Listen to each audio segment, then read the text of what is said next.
that level.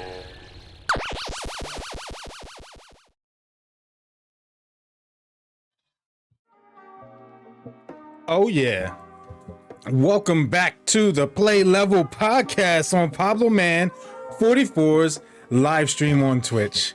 Hello everyone, every single one of you, even if you're watching on YouTube, hello to you. The dad level is here. I'd be forgetting sometimes. I could introduce the dad level in the beginning of the stream. Blue Dev in the house.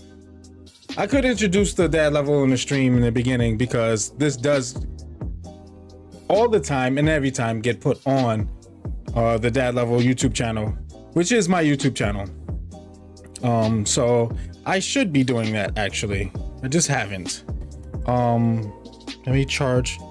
Like I always say, I got to keep my devices charged, and this is the perfect time to do it because my phone is charged.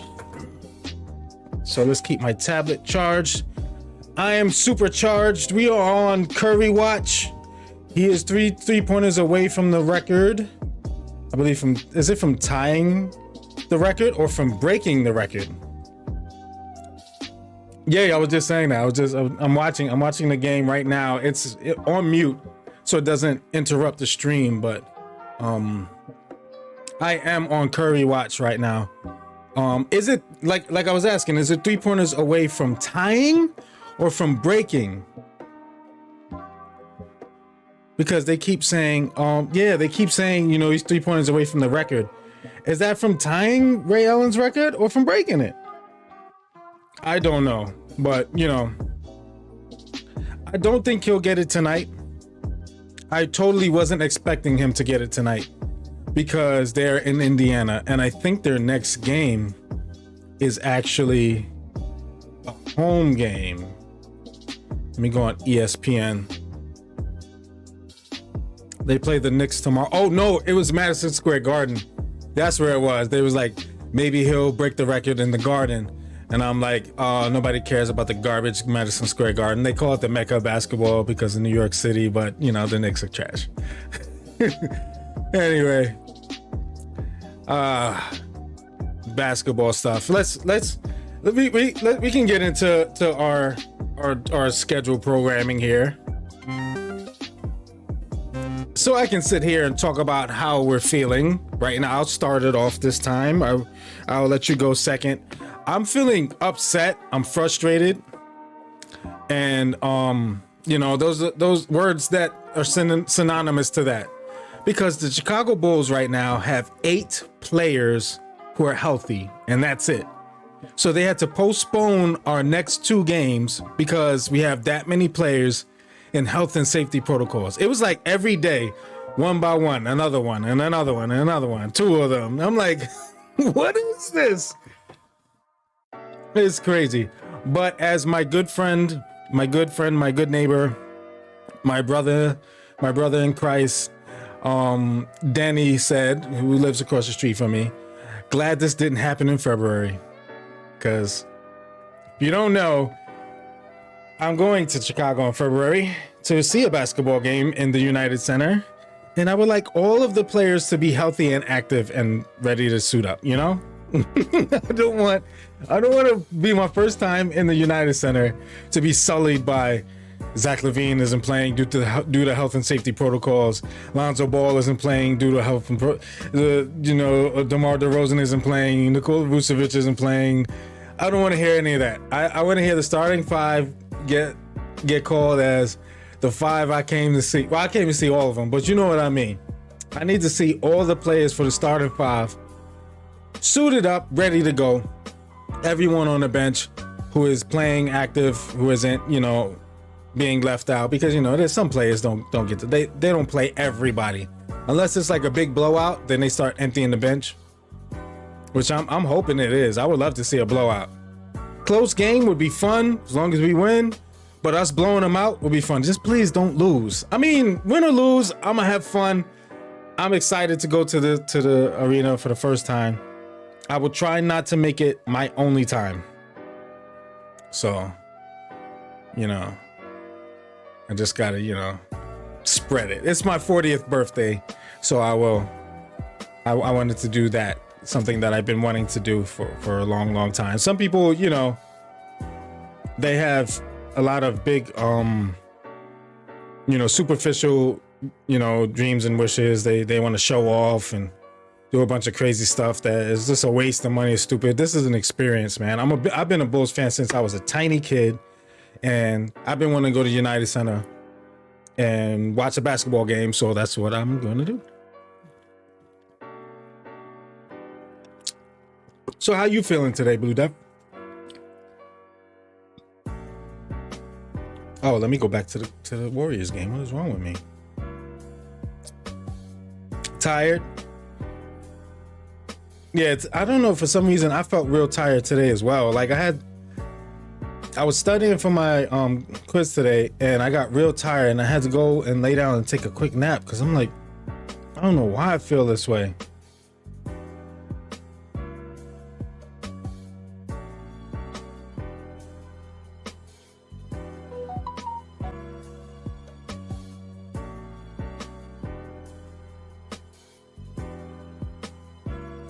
The Pacers are playing the Warriors really hard, yo. Oh, you got 100 on your midterm? Yeah, we didn't take a midterm because we had to interrupt our class with the crash course on Bible doctrines and church. It was something else. It was a bunch of my blanket. We had two crash courses. I'm tired. I'm blanking. I don't want to sit here and stumble all night. Yeah, so we had to take two crash courses. We took a quiz like a few weeks ago on one, and then we had the other one today. You know, it's tough to take. These quizzes are tough to take, you know, especially if it's a crash course. It's not a lot of time to absorb the information. Two more, baby. But then also taking it like the teacher asking a question, you got to answer it on the spot. I'm used to seeing questions and just staring at it for a while and then answering it and then coming back to it and assessing whether I answered it correctly the first time. You know. But, you know, it is what it is, you know. All good. I'm not making it about how many points I can score on tests. I'm not saying that, you know, that's what you're doing. That's great. You got 100, but as long as I'm getting the information and stuff, you know, I won't stress about, you know, when a test is, you know, I told her I was taking a test. I was like, I'm not used to taking tests like this. This is something different. She was like, yeah, everything's different. This whole thing is brand new, like to me and to everybody. I'm like, yeah, this is. I'm like, and you know, in my head, I'm like, and we didn't have a lot of time to get this information, you know, anyway. And then, but you know, all good. I think I did well. I know I missed a couple. Well, she said that there were questions and bonus questions. I feel like there was 10 questions on the test and 5 bonus questions. So I think I have the opportunity to get 100 just by the, you know, regular questions. I could have got extra points for the bonus, you know, but some of the stuff was like, I hate test questions. I hate test questions. You know why? Because the test questions ask a question that you feel like you studied for, but it's asking it different, and you're like,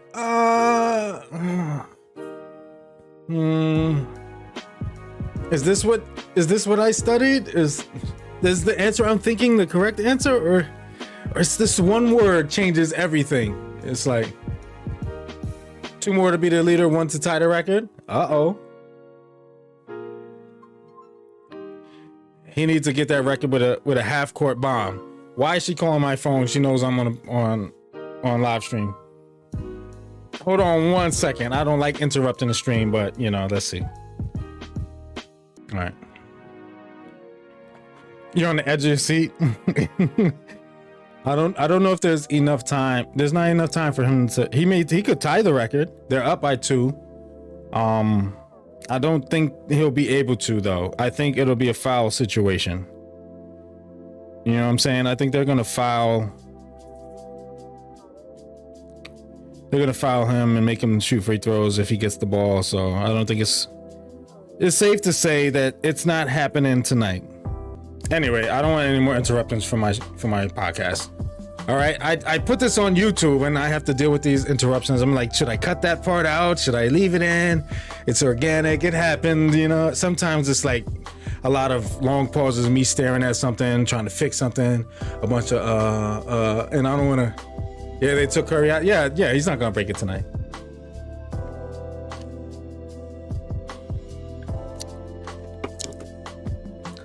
My man slipped and fell. Harris LeVert. That's ball game right there. That's what you get for trying to lean too much. Players be doing it to themselves. What I don't understand is these guys are uber athletic. Like they are NBA players, yo. Why are they always falling to the ground? I don't understand it. Yo, I play a lot of basketball. I cannot remember the last time I fell to, well, I mean, I don't play a lot of basketball, but in the years that I played basketball, I do not remember falling to the ground as much as I see people be falling to the ground. I don't understand it. I don't understand. I just don't. I don't and I won't. Because I don't think I can. I don't think I can understand that. Just want to adjust myself. I feel like I'm a little offset. There we go. But yeah, Steph is 2 3-pointers away from the record. He's 1 from tying it and 2 from breaking it. They play the New York Knickerbockers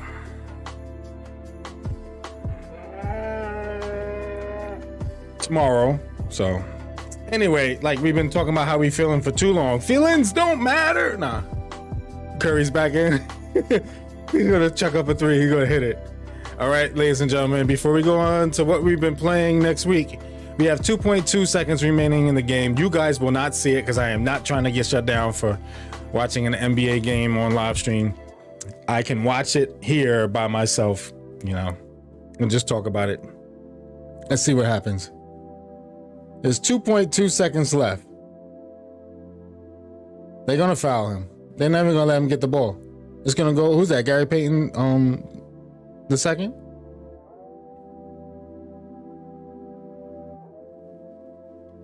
Who we got? Who's that? Lee?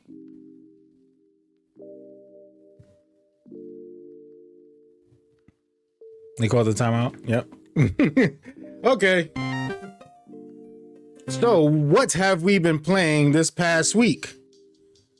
Yikes. Nothing. I've been playing Spider-Man Miles Morales. That's it. I think that's all I've played. Oh, yeah, I'm bugging. I play Silent Hill on Fridays on live stream. I be forgetting. Sorry. I play Silent Hill and Miles Morales. That's it. That's all I'm playing. I played on Wednesday. I played Miles Morales on stream. And then Friday just passed, I played Silent Hill. That's all I've played. I have downloaded a escape room simulator game that I will be playing with Lyra, who streams. For those who don't know, Lyra, I will put it in the chat. I will type it.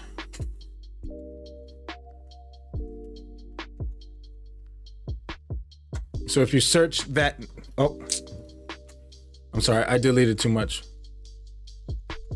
There we go. That's it.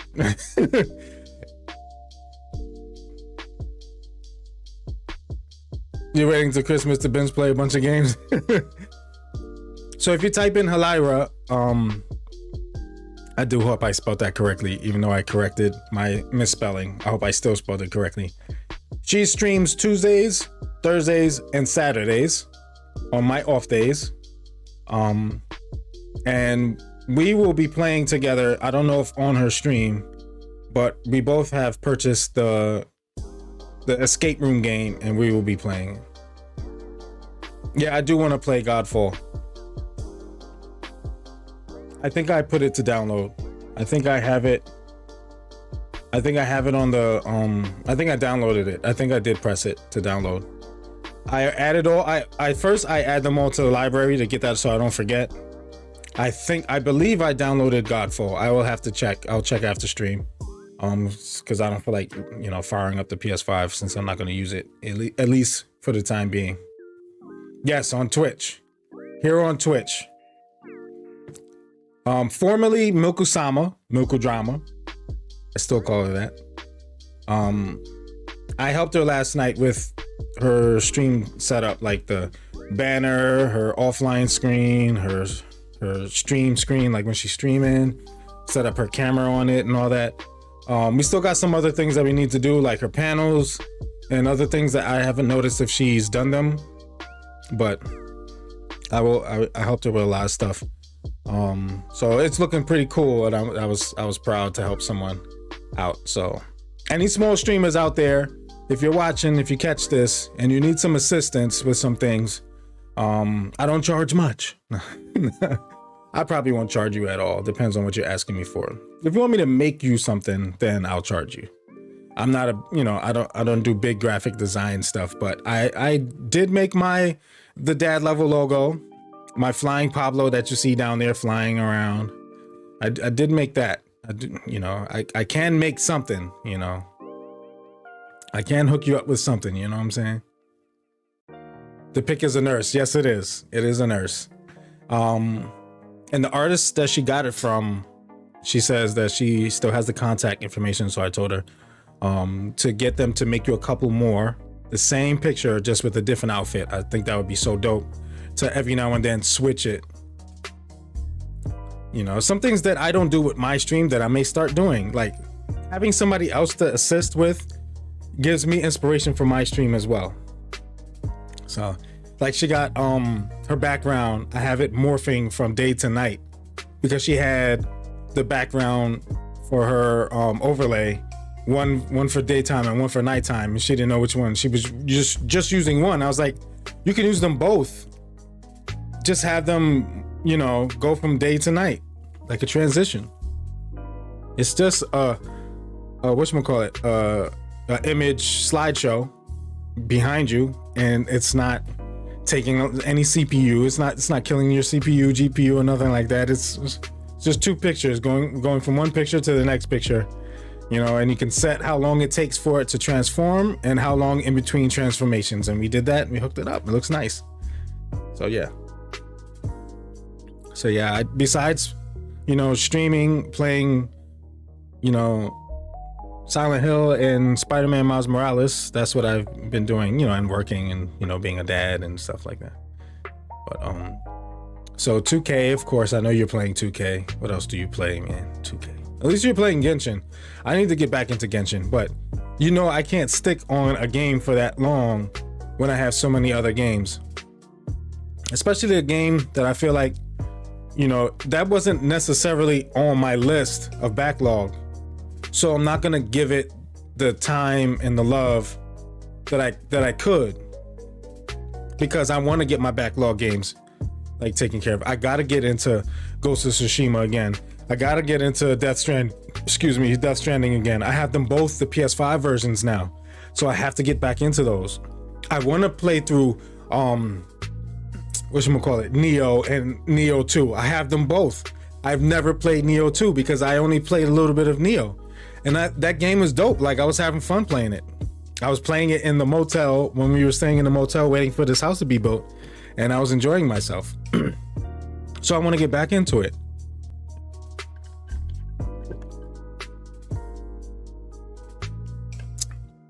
It is. But that's not prolonged. We talked about it is pretty difficult, but let me tell you something.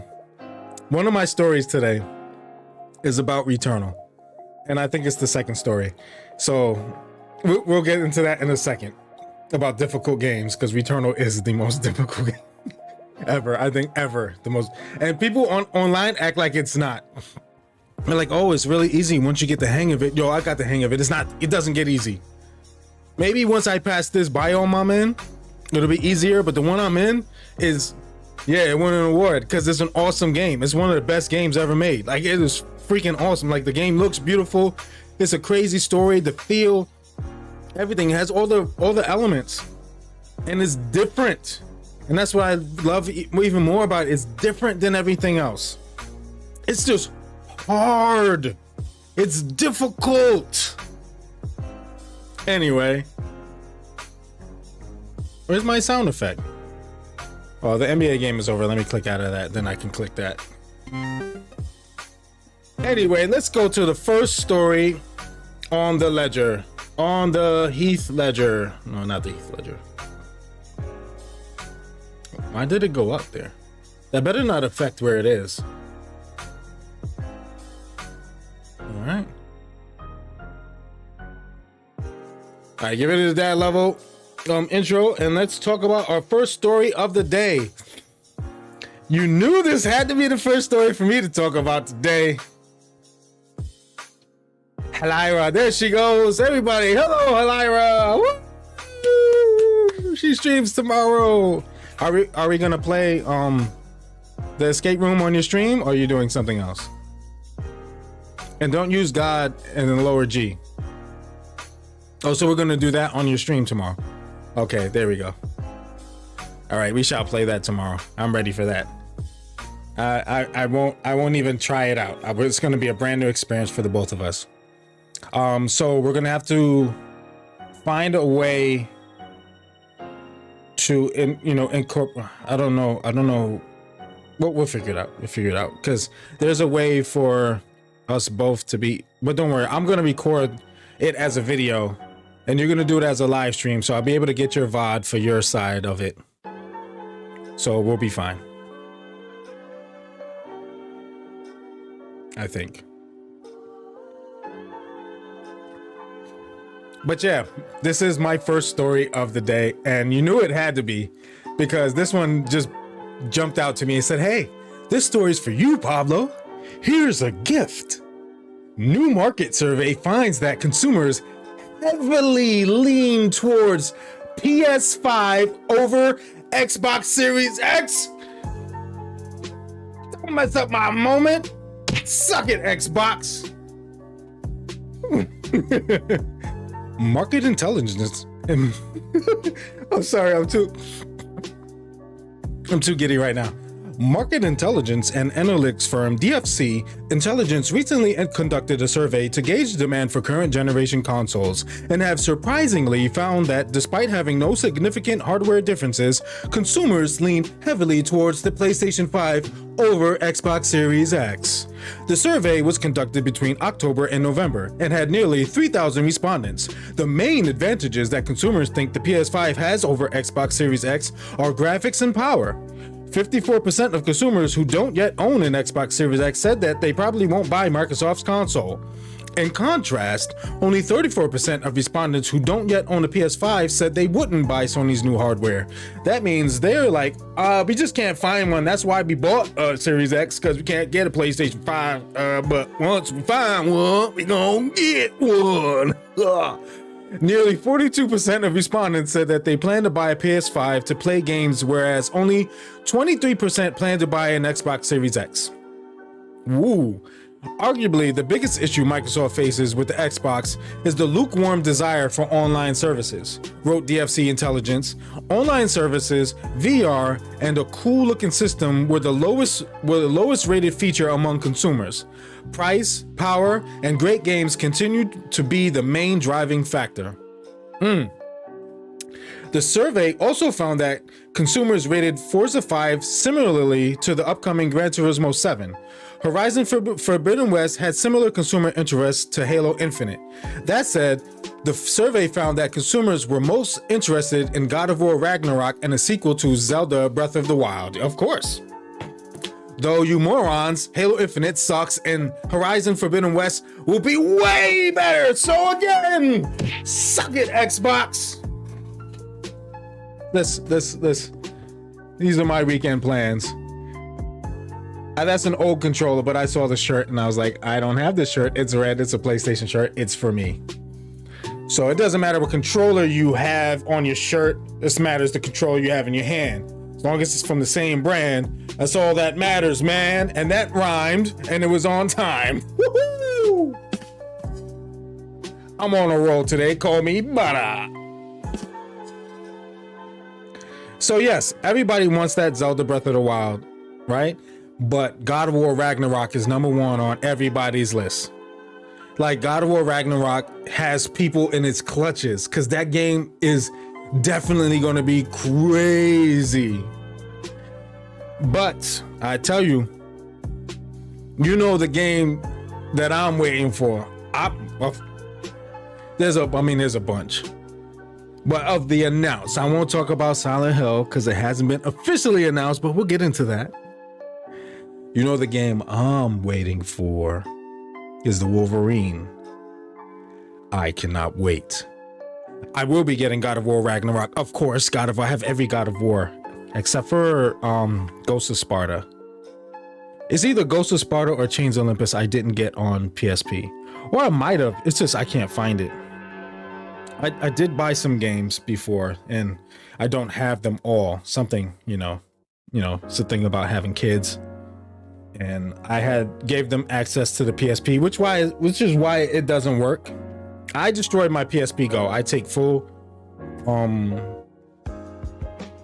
You said why didn't it do it? I subscribed. Really? Don't say that.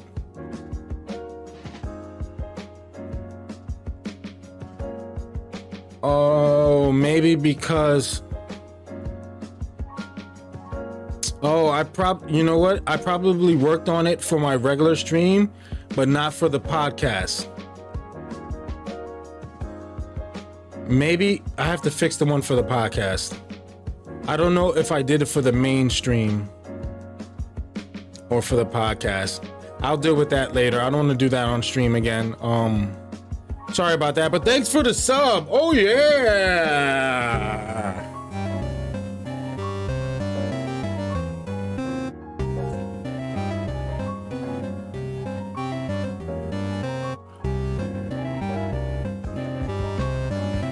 I don't know how long this is, but we'll do a stupid dance the whole time. All right, we'll stop it.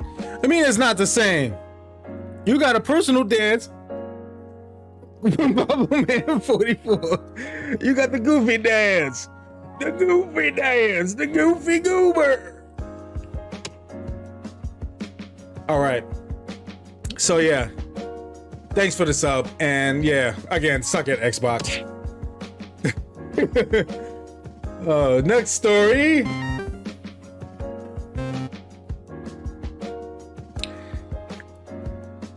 This one, I didn't read it yet.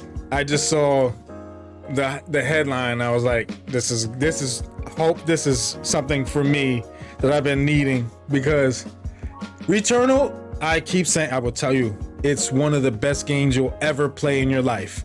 It will definitely be the most difficult game you'll ever play in your life. It is disgustingly difficult. It is one of the most wonderful games ever. It's beautiful. The combat is awesome. It is fulfilling when you destroy stuff. When you defeat enemies, you get the sense of accomplishment. It is like it just looks beautiful. It plays amazing. It's smooth. The frame rate is awesome. Everything is going good about it, but it's difficult.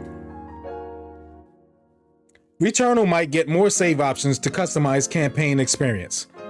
What does this mean? Housemarque seems to be entertaining the thought of adding more save options to customize Returnal's campaign experience for players. They need to, because if Demon Souls and Bloodborne and all those games have save spots, ways to save, because those are super difficult games as well, I think what adds to this difficulty of this game is that once you die, you start over again, and you can't save it from the spot and go back to it. You're just dead. There's no loading. Oh, let me load up where I was. No.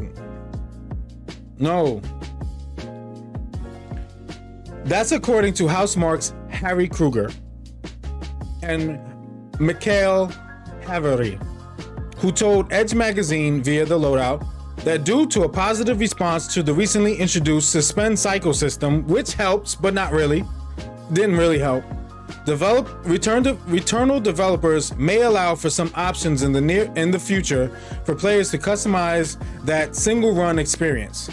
That said, the dude made it clear that Housemarque will maintain edge of your seat commitment to a single run. It is edge of your seat. Returnal's new save system isn't a traditional game save in that it only allows a single use suspend point, which means that if you play a little bit and want to suspend the cycle again, your game will continue from the new point onwards. However, players found a loophole to exploit the suspend cycle and turn it into a full save.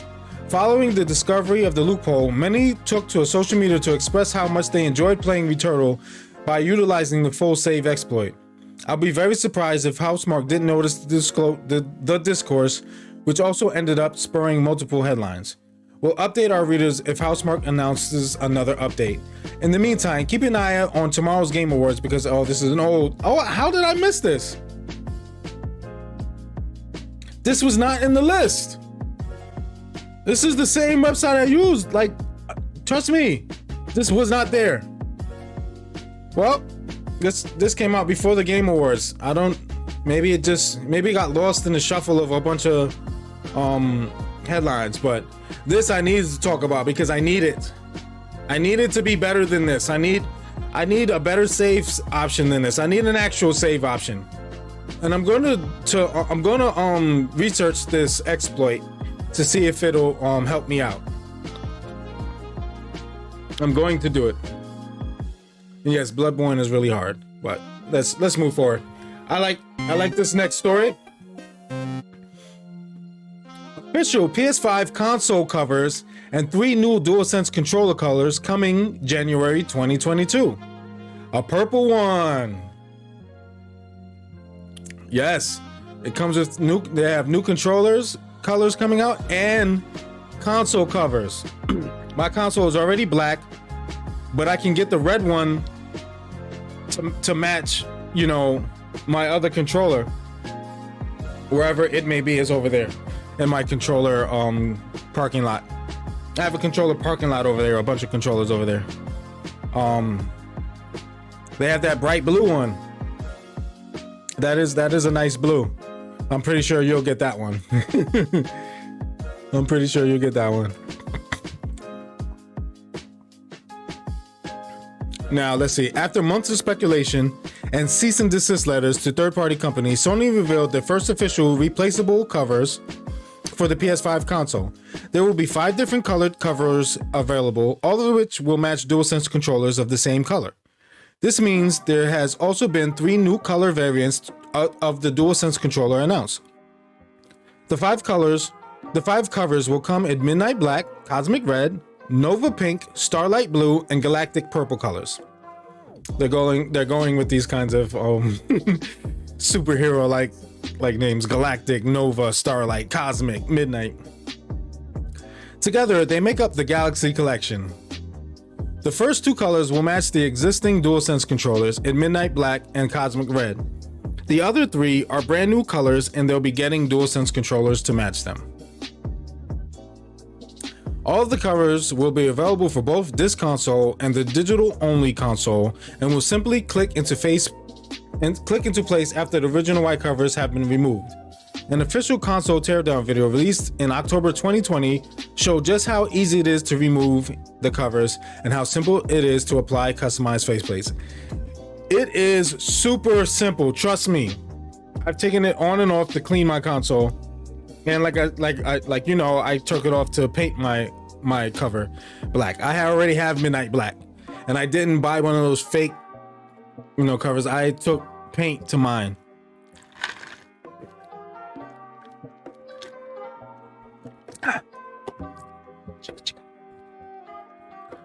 The 3 new DualSense controller variants will be released starting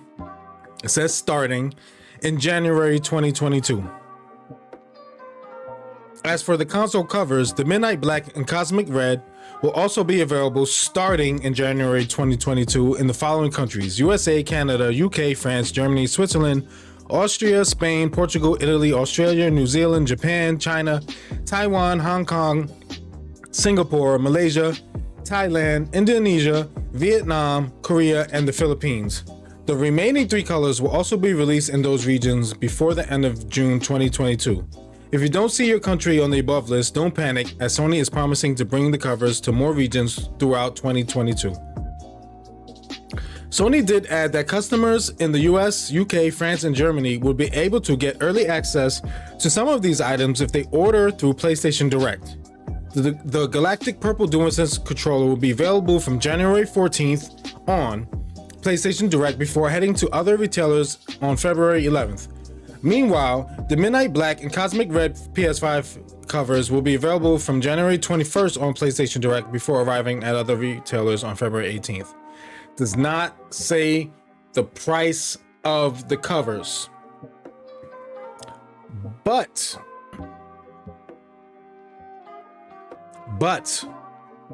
I'm pretty sure it's going to be reasonably priced. If the ones who were making the fake ones were charging $60 or whatever it was, I believe Sony will charge less. I don't believe that they'll make these face plates. It's just a cover. It says controllers were 55. I mean, the covers were 55. Controllers 75.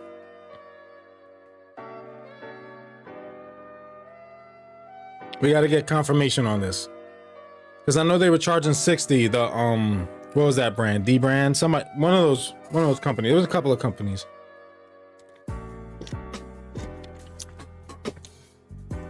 Well, then let me click it and let's see. Pre-order now. Let's see. I do like that purple, man.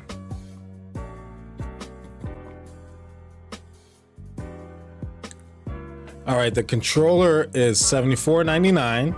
Yes, I expect that. That purple looks nice, though. I might get that purple. Ooh, get that purple and switch the bottom piece with a yellow one and get a Kobe Bryant sticker and do a Kobe tribute on the controller. Not doing no LeBron stuff. Garbage. Anyway. Where's the faceplates? They're showing the controllers. Let me go back. Maybe I clicked. I do want to see about the faceplates. Oh, here we go. There we go. PS5 console covers. Pre-order now. Pre-order for PS5 console. $54.99. Yep.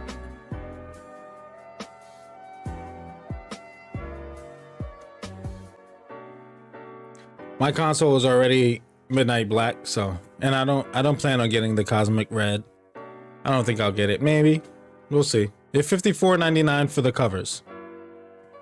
$54.99. So you have till January 21st to have $54.99. Hopefully they don't sell out before then. And of course we get a little. You want water? Well, Daddy's streaming. Who couldn't get you water that you came to me? The Starlight Blue is nice. So, but yeah, they're $54.99 for the faceplates and $74.99 for the controllers. All right, just wait for me, okay? I'll get you water in a little bit, all right? You want to chill with Daddy? Watch me stream? Go ahead, sit down with Iron Man.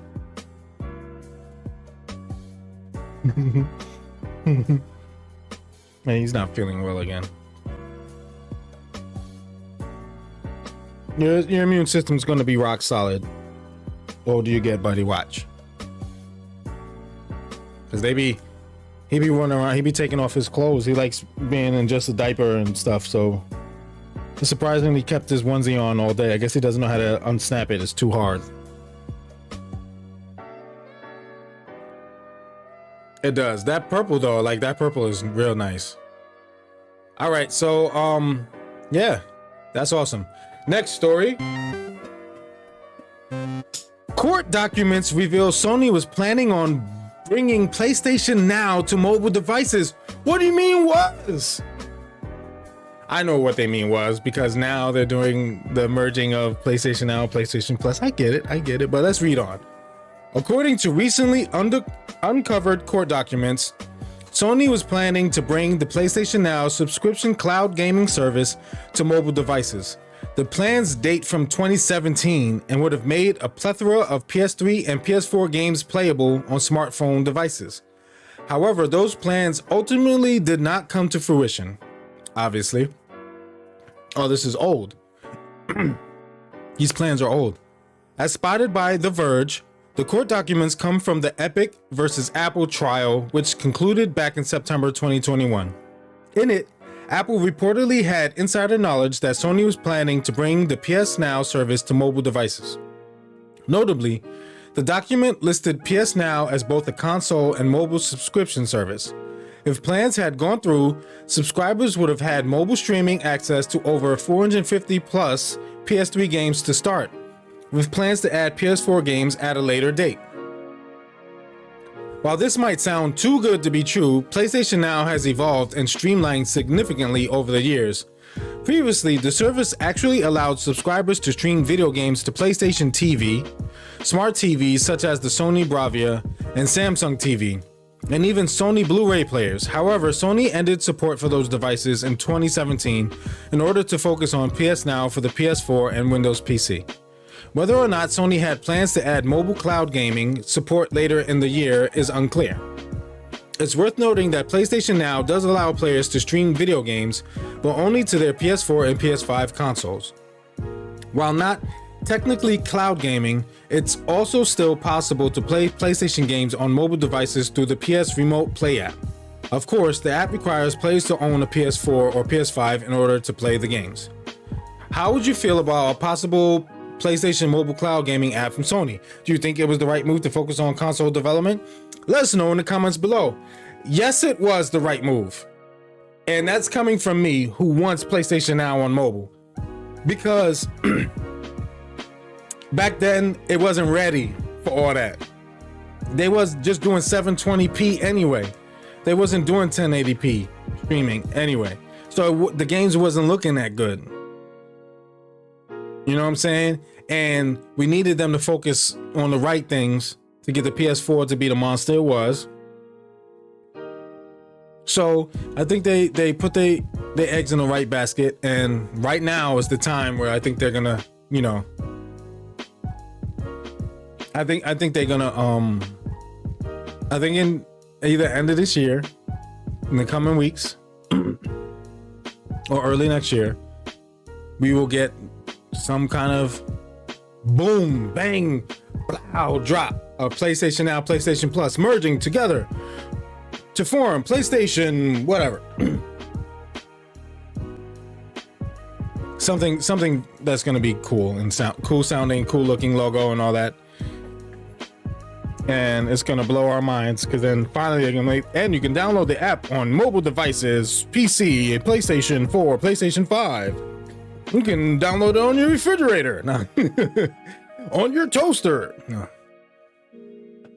But I can't wait. I know it's coming. It has to be coming. There's already, we talked about the room already. So yeah, so that was like, oh man. So they talked about it before, that they didn't abandon it, y'all, completely. They just knew it wasn't ready. All right, it's ready now. Speaking of patents, we didn't mention patent, but that's technically what it was. Sony has a patent application for a system to deal with trolls and disruptive behavior in multiplayer games. Yeah. In April this year, Sony Interactive Entertainment filed a patent application for a system to process disruptive behavior in multiplayer games and take appropriate action against abusive players and cyberbullies.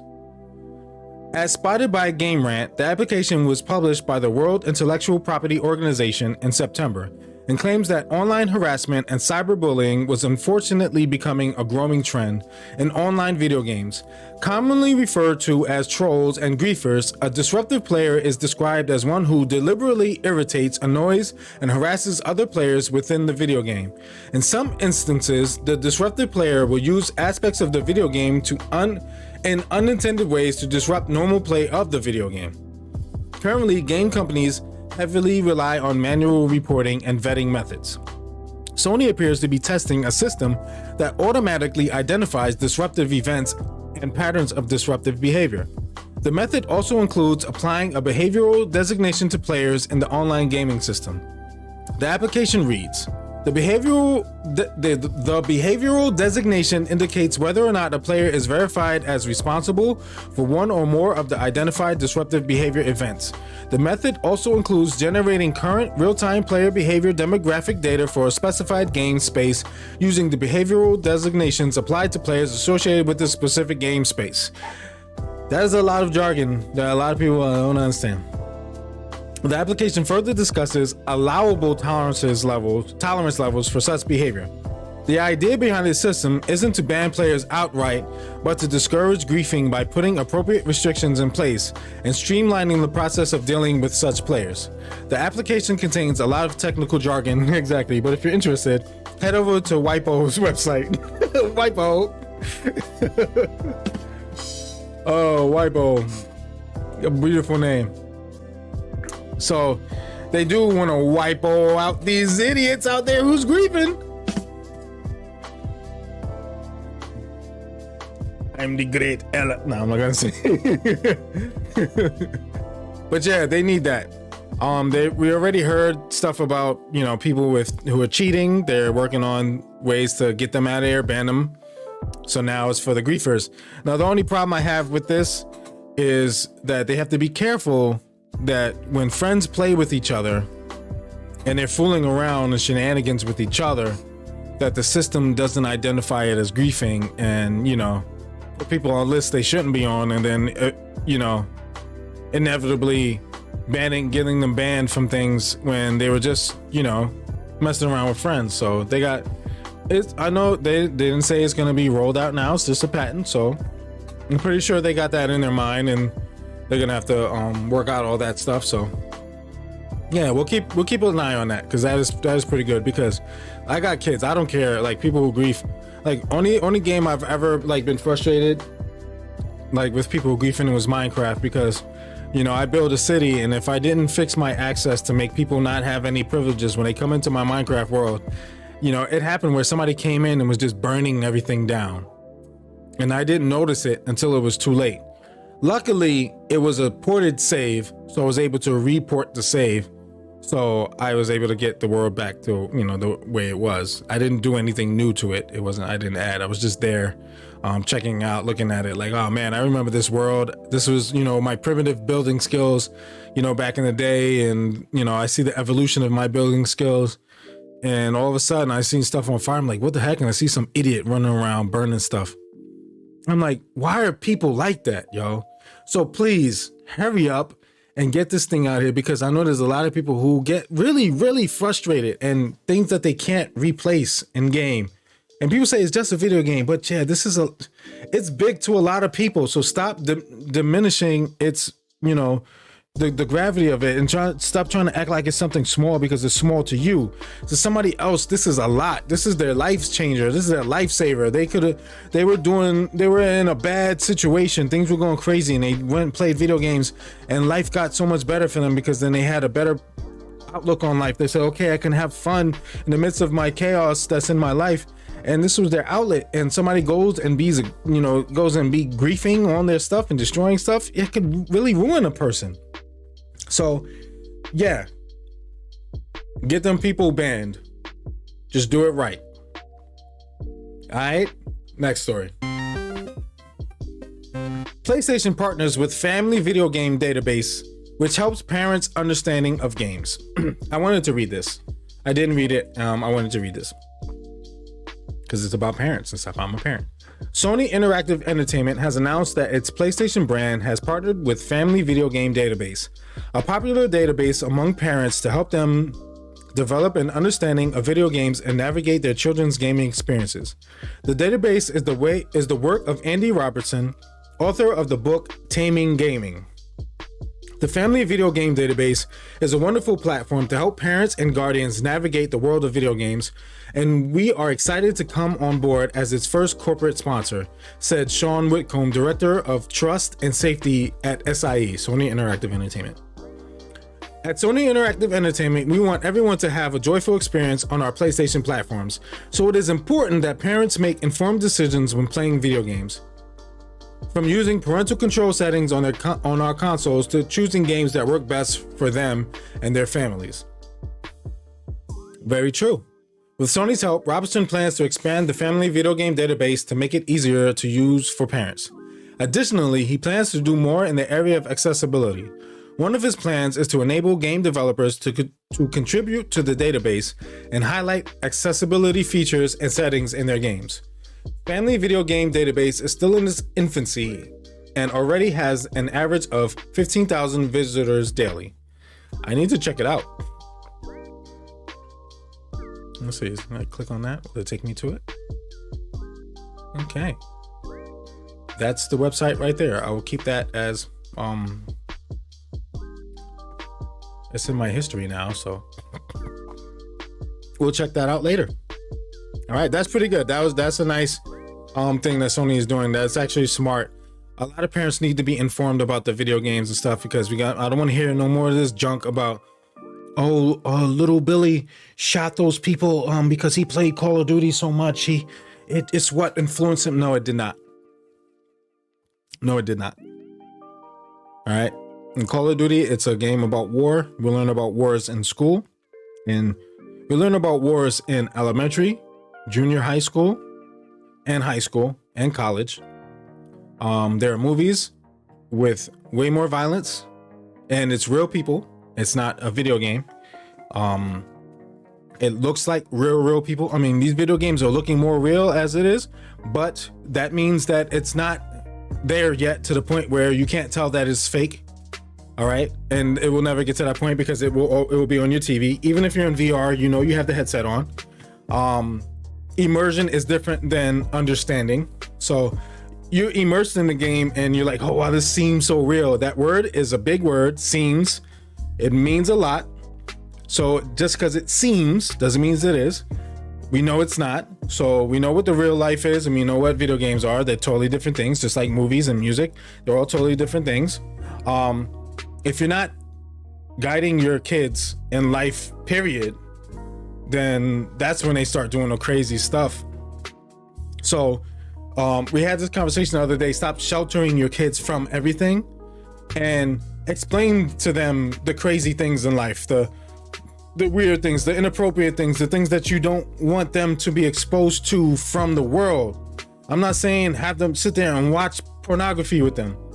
I'm saying tell them it exists online and how to stay away from it and why they should stay away from it. Tell them that there are people out there who are, using the internet to for violent, acts, and people using the internet to lure children and do all that. You don't have to expose them to it, to explain them to it. Tell them about drugs. You don't have to have them smoke marijuana or smoke crack to know that those stuff are not things that they need to be doing. You don't have to have them die in a drunk driving accident or be in a drunk driving accident to know that, stay away from alcohol because it could lead to these things. These things can happen. You just teach them about it. You show them as they grow. I have 5 kids, and I am not the most, I don't know everything, but I know what I know, and I share it with my kids appropriately, and accurately and adequately. You understand? So yeah, so this video game database is a good thing. It's a good step, because some parents, they don't know what their kids are playing, and they just, because the kid says, I want it. Stop giving your kids everything they want. At least, at the very least, if you're going to give it to them, know about it first and make an informed decision whether they should have it or not, and explain to them why. I told my kids there was a long time where you just couldn't play, first person shooters and stuff like that, because I had to see your maturity level. I had to see where your mind was, just to make sure that you don't go and do foolish stuff because you see this video game. I had to make sure you understood that video game and reality, 2 totally different things. All right. So yeah, good shot. Next story. Another Sony acquisition. I think we talked about this, but I just want to talk about it again.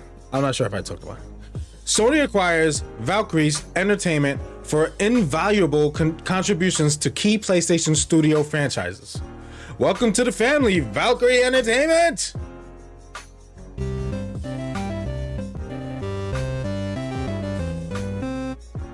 PlayStation Studios has added US-based developer Valkyrie Entertainment to its growing list of internal studios. Head of PlayStation Studios Herman Hulst announced the news in a tweet, revealing the developer will be making invaluable contributions to key PlayStation Studios franchises. Valkyrie Entertainment has been supporting Sony Interactive Entertainment and their PlayStation Studios for quite a while.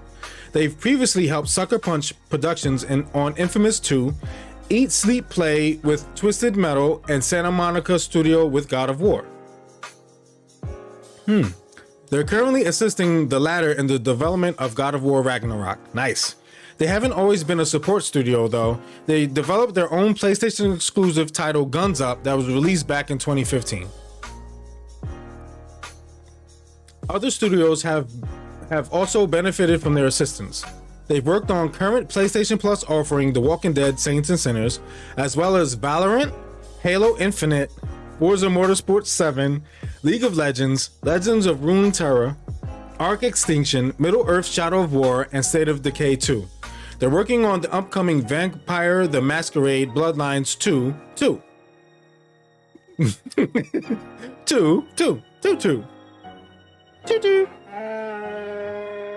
Sony has been on a bit of spending spree lately.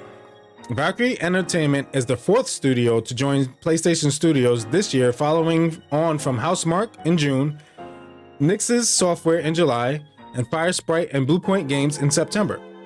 Firesprite themselves then acquired Fabric Games to help strengthen SIE's catalog of exclusive games. Earlier this year, there were more than 25 PS5 games in active development between the different PlayStation studios, almost half of which are new IP. Some of those, like Ratchet & Clank Rift Apart, have since been released, but there's still a fair number of games that are yet to be announced. Silent Hill, Metal Gear Solid, Silent Hill, Metal Gear Solid, yeah.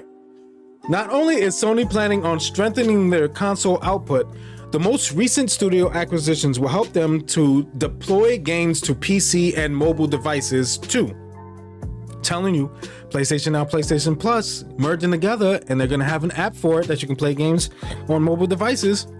I can't wait. And that controller, I'm definitely getting like 2 of those.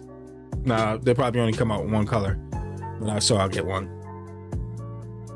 But you know, if they come out with different color schemes, they should make it to where you can change the color of it, like faceplate stuff. Nah, they probably won't. Yeah, that would be nice though.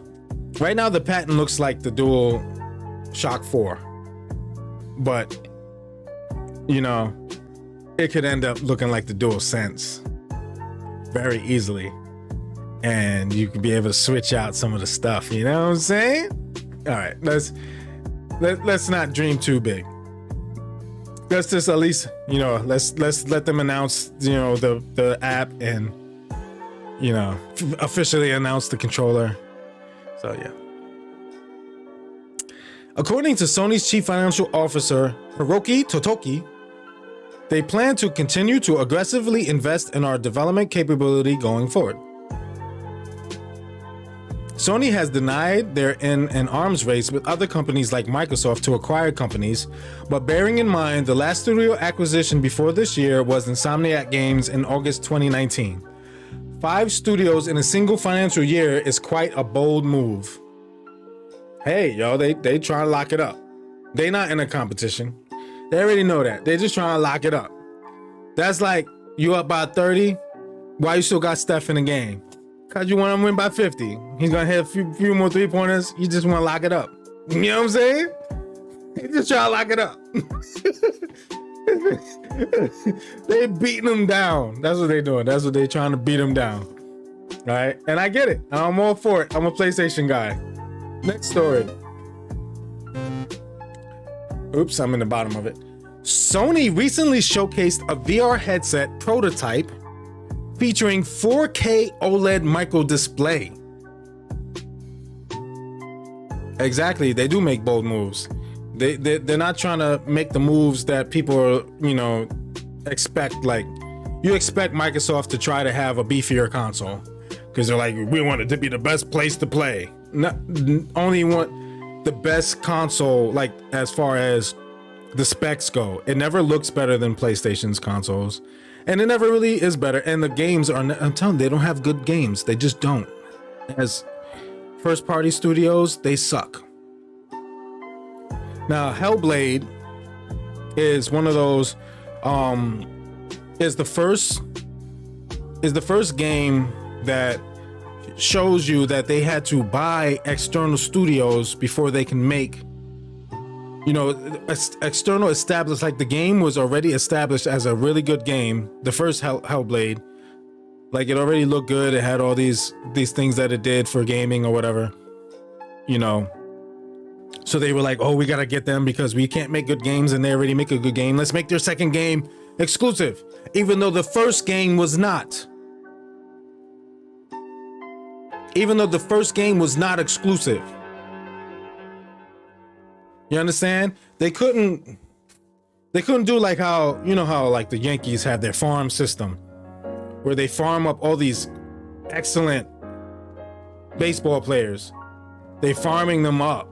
And they come in from when they're young, and then they're raising them up, and they're becoming monsters in the majors. Well, Xbox don't have that. Sony has that. So Xbox sees a company that's already establishing themselves as a powerhouse, and they're like, oh, we got to get them because, you know what I'm saying? PlayStation was working with these studios already. They already had exclusive games with these studios like Blue Point and Housemarque. You know what I'm saying?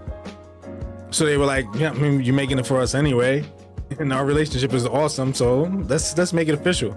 They're already dating. They're already boyfriend and girlfriend. So there's a time where they got engaged and nobody knew it, and then they got married. But that's not what Xbox does. Xbox goes and steals somebody else's girlfriend. So like they go find somebody that's already got something going, and you're like, no, have it going over here, and we'll just put our stamp on it and act like it's ours. They're borrowing a girlfriend. They're catfishing. Xbox is catfishing.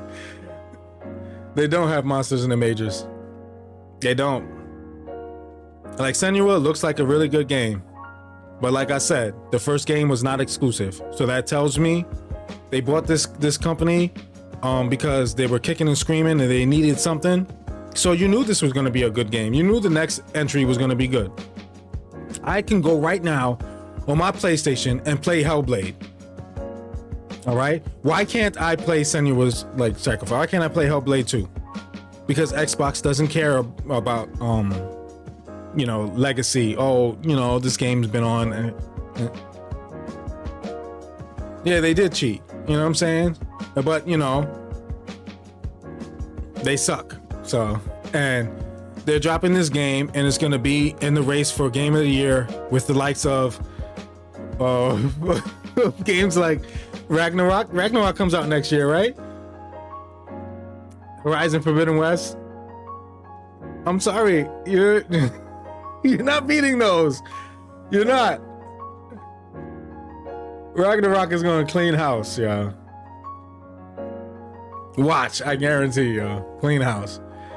All right, so let's talk about this VR headset prototype. Sony Corporation recently showcased an OLED virtual reality headset prototype, which features 4K micro display, which is crazy. OLED 4K? Yes. As spotted by folks over at Upload VR, the presentation was part of Sony's Technology Day.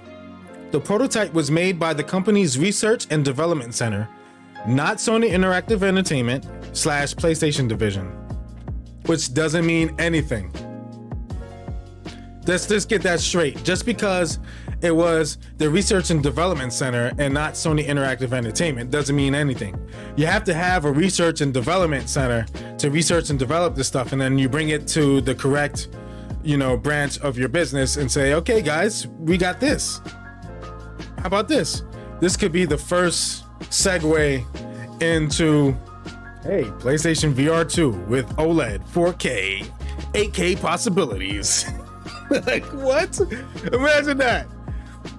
All right, but let's not dream too big. Let's relax. Let's pull back. Let's pump the brakes. Let's chill out. Nevertheless, the video below is worth watching and gives us an idea of what the company's toying with. So check it out. We won't, because I don't want things to be, you know, I don't want when I put it on YouTube and it takes the 10 years it takes for me to upload the video to have to take the video down, fix it, and then re-upload it, because that's annoying. So go to YouTube. It's on YouTube. Type in Sony Technology Day and you'll see this VR thing. I haven't watched it yet. I will watch it after stream. So I kind of want to click on it. No. Let's click watch on YouTube and let's pause it, because this looks more than a prototype right here. But it's in my list of stuff I've watched, so that's good. According to Sony, this VR head-mounted display achieves 4K with one eye and 8K with both. High image quality is achieved by multi-pixel. This is going to be a doozy, so just bear with me. Multi-pixel and miniaturization using fine processing and advanced packaging technology cultivated through the development and manufacture of CMOS image sensors and OLED microdisplay using device and circuit technology cultivated through the development of displays. With low latency and high definition images, Sony believes this headset could be used in industrial applications as well as the entertainment field, PlayStation, because it can express the texture of materials and human expressions in high definition in real time based on the movements of the user's head. Sony has yet to fully lift the curtains and unveil the next generation of PlayStation VR. The device above is merely a prototype and not necessarily indicative of what's coming in the near future, but not necessarily not what's indicative. I think that's how you say it. Indicative. I think that's how you pronounce the word. I'll never see it spelled. Indicative. I think that's how you pronounce it. Sorry. It happens. Get over yourself. Anyway, so Sony has yet to fully lift the curtains to unveil the next generation PlayStation VR. Maybe they just did. We know they like to subtly, you know, show. It's playing right now. I don't want you to see. I don't want them to pull it down saying, "Oh, he's watching our video." I mean, because it happened. It only happened with DC because DC sucks. But you know, I don't want to take the chance again. All right. So hopefully that little bit of it playing as I scrolled, you know, doesn't make them take it. Yeah. All right. So that's dope. I'm going to watch it and I'm pretty sure it's awesome. OLED, 4K, one eye, 8K in two eyes. Come on. Imagine that. Imagine that's PlayStation VR right there. Dude. Let's go. Next story. We're still talking about patents here. We got quite a few more stories to go. We got several, actually 1, 2, 3, 4, 5, 6, 7, 8, 9 more stories to go. Oh, there's a dozen. We got 9 more stories to talk about. This one was very interesting to me. Sony patents Hideo Kojima's method of terrain and route building used in Death Stranding. They patented it. Now, you know me. I don't just read like the line. I read between the lines. I'm gonna read right into this. I don't care what nobody says. This means that there is a partnership with Kojima, and this is one of the fruits of that partnership. You don't just patent somebody's. You know what I'm saying? somebody's technique of development technique, strategy, or whatever. You don't just go and patent it without their good graces. Like, yeah, do this, man. This means that Sony PlayStation is working with Kojima and Kojima Productions very closely and have some sort of a partnership that has yet to be announced, but will be announced very soon. I guarantee it, man. You can't tell me else. When developing Death Stranding, game director Hideo Kojima created a system for building routes and terrain radar. He created the system. It's his system. So of course, if they patent it, if they file a patent for, if they patent this thing of his, that means they working together.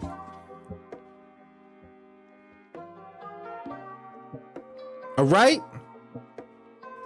Whereas you would expect Kojima to submit a patent for the system himself, it seems like he didn't. As spotted by NME, it looks like Sony has been granted a patent for the terrain system and Kojima has been listed as its inventor, possibly hinting Sony having further plans for the franchise. Not just the franchise. Stop playing. Stop dancing around it. It's not just for the franchise. I bet it's for Kojima. It's them and Kojima. I'm telling you. I'm very hyped about this because I'm telling you, y'all. After that Guillermo del Toro announcement, that wasn't an announcement. There was no way that he didn't. Yo, we'll get into that in a second. Just give me a second. I'm going ahead. The patent was first submitted by Sony back in 2019, but was only granted a couple of days ago on December 7th. While the official description of the system is fairly full of jargon, it can be translated as a method for other players to influence the world of another player, even in a single-player game. For example, a path might get wider if traversed by many players, despite those players only traveling the path in their own version of the world. That's crazy. These individual versions of the worlds will be delivered to players through a cloud system. The jargon-filled description is below. Just listen to what that is. So like, we'll say this. So like, if like you got 30 people playing a game and they all pass by this rock and they all decide to hit the rock and make the rock fall, and the rock fall and knocks over a bunch of rocks, and all those rocks go tumbling down, creates an avalanche, it creates a big hole in the ground or whatever. If all those players do it and people keep doing it, and you get 100 people doing it, and you get 1,000 people doing it, when you load up that game, you're gonna see the crater in the floor, and you're not gonna see that rock. You're not gonna be able to knock over the rock because it already was knocked over so much that now the whole terrain is different now in the game through the cloud. They changed it. I wonder if that incorporates, like if somebody writes their name in a tree somehow, like marks the tree, then if I play the game, I could walk by and see Andy loves Rachel. You know what I'm saying? In a heart on a tree, you know? That'd be crazy. Let's see the jargon-filled description. All right. Let's get ready for this. A method for influencing a gaming world of a video game. The method including cross-pollinating a first path using an inter-game communication medium across a plurality of virtual environments, of a plurality of asynchronous gameplays of a plurality of players playing the video game. The method including determining that a first path has been traversed one or more times by one or more characters of the plurality of players in the plurality of asynchronous gameplays. The method including improving the first path based on the number of times the first path has been traversed by one or more characters. The method including cross-pollinating the first path that has been improved across the plurality of virtual environments. Whatever. The patent also describes player-built bridges and climbing ropes similar to those in Death Stranding. The granting of the patent seems to suggest Sony may have more plans for the franchise, and Kojima may even expand on the system in future games. While rumors of Death Stranding 2 have been circulating for a while, nothing is yet to be confirmed. However, actor Norman Reedus, who played protagonist Sam Porter Bridges in Death Stranding, has said a sequel was in negotiations back in August. So, Yeah, people gonna say, oh, yeah, they're working on Death Stranding 2. They're not working on Silent Hill. Why would Del Toro say Silent Hill though? They all three of them was involved in Death Stranding. Yes, they all three were involved in Silent Hills and PT. So, you know what I'm saying? They just released the Death Stranding director's cut. They've been developing something. It's not a sequel. It's not a sequel yet. Something has been in development. They talked about something being in negotiations. They're negotiating a sequel. That means it hasn't yet began development. Something has been in development. And it has something to do with the three of them. And remember the picture that Norman Reedus put out not that long ago. This is during all this whole Blue Box Game Studios fiasco, you know, and all the rumors and all this stuff, the great stuff that I keep talking about. I will never let die because they won't let it die because it's a real thing. All of our rumors are true. Shout out to MBG. Watch MBG on YouTube. Just got to type in MBG. You'll see a logo. It says MBG. He has a podcast. He does. It's a PlayStation podcast as well. I think it's Press Play. I think it's called Press Play. And he talks about this all the time. And I thought about him as soon as I heard those words uttered by Guillermo del Toro. You know what I'm saying? Through this whole situation, like, we had Norman Reedus post a picture of him with the Silent Hill bunny, with that pink rabbit, that deadly bloody rabbit. Why? Because Silent Hill, yo. And then you get this, you get them at the Game Awards. One, Kojima there, presenting the movie trailer for Del Toro's movie, wearing a Matrix shirt. The Matrix shirt symbolizing take the pill to go down a rabbit hole. And the rabbit hole we've been talking about is, you know, is this Blue Box Game Studios thing real? Are they really a front company for Kojima Productions? Is this a Silent Hill game that's being developed and they're teasing it slowly and crazily? They want us to question what's real and what's not. That's what the shirt symbolizes. What's real and what's not. Let's question it. I don't think Blue Box is real. I think they're fake. I think they're a front. Or Kojima. And a Silent Hill game. And then you get Del Toro saying, I'm presenting the art direction. Oh, you know what game series I know that has great art direction? Silent Hill. They should make another one of those. Wish we were getting another one of those or something like that. Why did he say that? There was nothing about Silent Hill being talked about. We're jumping ahead. So anyway, this is dope. That's actually a dope system. And I want to see it used in a bunch of different games. That'll be pretty fun. But, you know, so PlayStation has crazy things up their sleeves, man. Like, they're thinking way bigger than Xbox is. Xbox is thinking really small, yo. And that's why PlayStation always wins. They got smarter people who are thinking more big time stuff.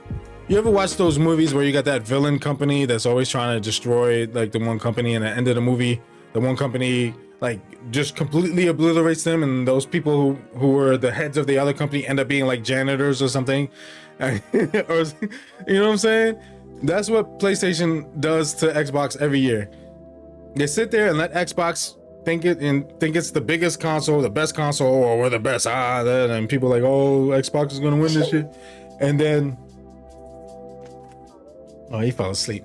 And then PlayStation just comes and smashes them, sends them to the janitorial position. All right, we're getting to the next story. Ubisoft refiled Splinter Cell trademark amid rumors of a new entry. Ooh, a refiling of a Splinter Cell game. Folks over at the Game Post has spotted a new trademark application for Splinter Cell that was filed by Ubisoft last week. This development comes amid rumors that a new entry has been greenlit and is in early phases of production.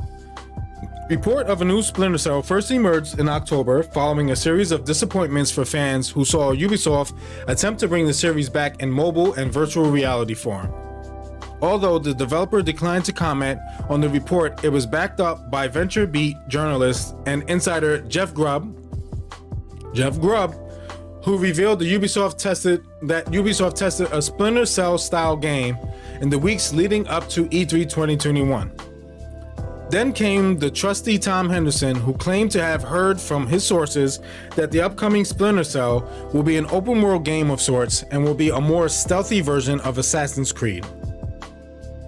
While we have no official confirmation of anything, the trademark update does seem to suggest that Ubisoft's up to something with Splinter Cell. We ask our readers to take all rumors and reports with a grain of salt, but if Ubisoft's history is anything to go by, nearly all of the leaks pertaining to its games turn out to be true, and this one doesn't seem to be an exception. Of course, if there's a patent file or a trademark file, then something is in the works. There's something going on with it. So, cheers. Could be getting a Splinter Cell game. Won't be for a few years, but at least the people who love Splinter Cell have. I've never played a Splinter Cell game, but it'd be interesting to get one and finally play it. If it's cross-platform, if it's for PlayStation, because we know how Xbox works. I don't think this is a Ubisoft game, so I don't think it'll be Xbox exclusive. So yeah. Next story.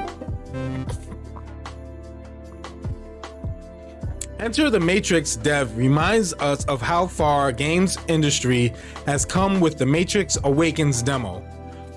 Oh my goodness. Have you played the Matrix Awakens demo yet? Have you seen the footage from it if you haven't? If you answered no to any of those questions, you suck. You suck. What's wrong with you? Go do it after I stream immediately. Yo, it looks crazy. I can't wait. That's gonna, they make that a game. It comes out to be a game. I know it's gonna be crazy. It has like, it's a Unreal Engine 5 experience.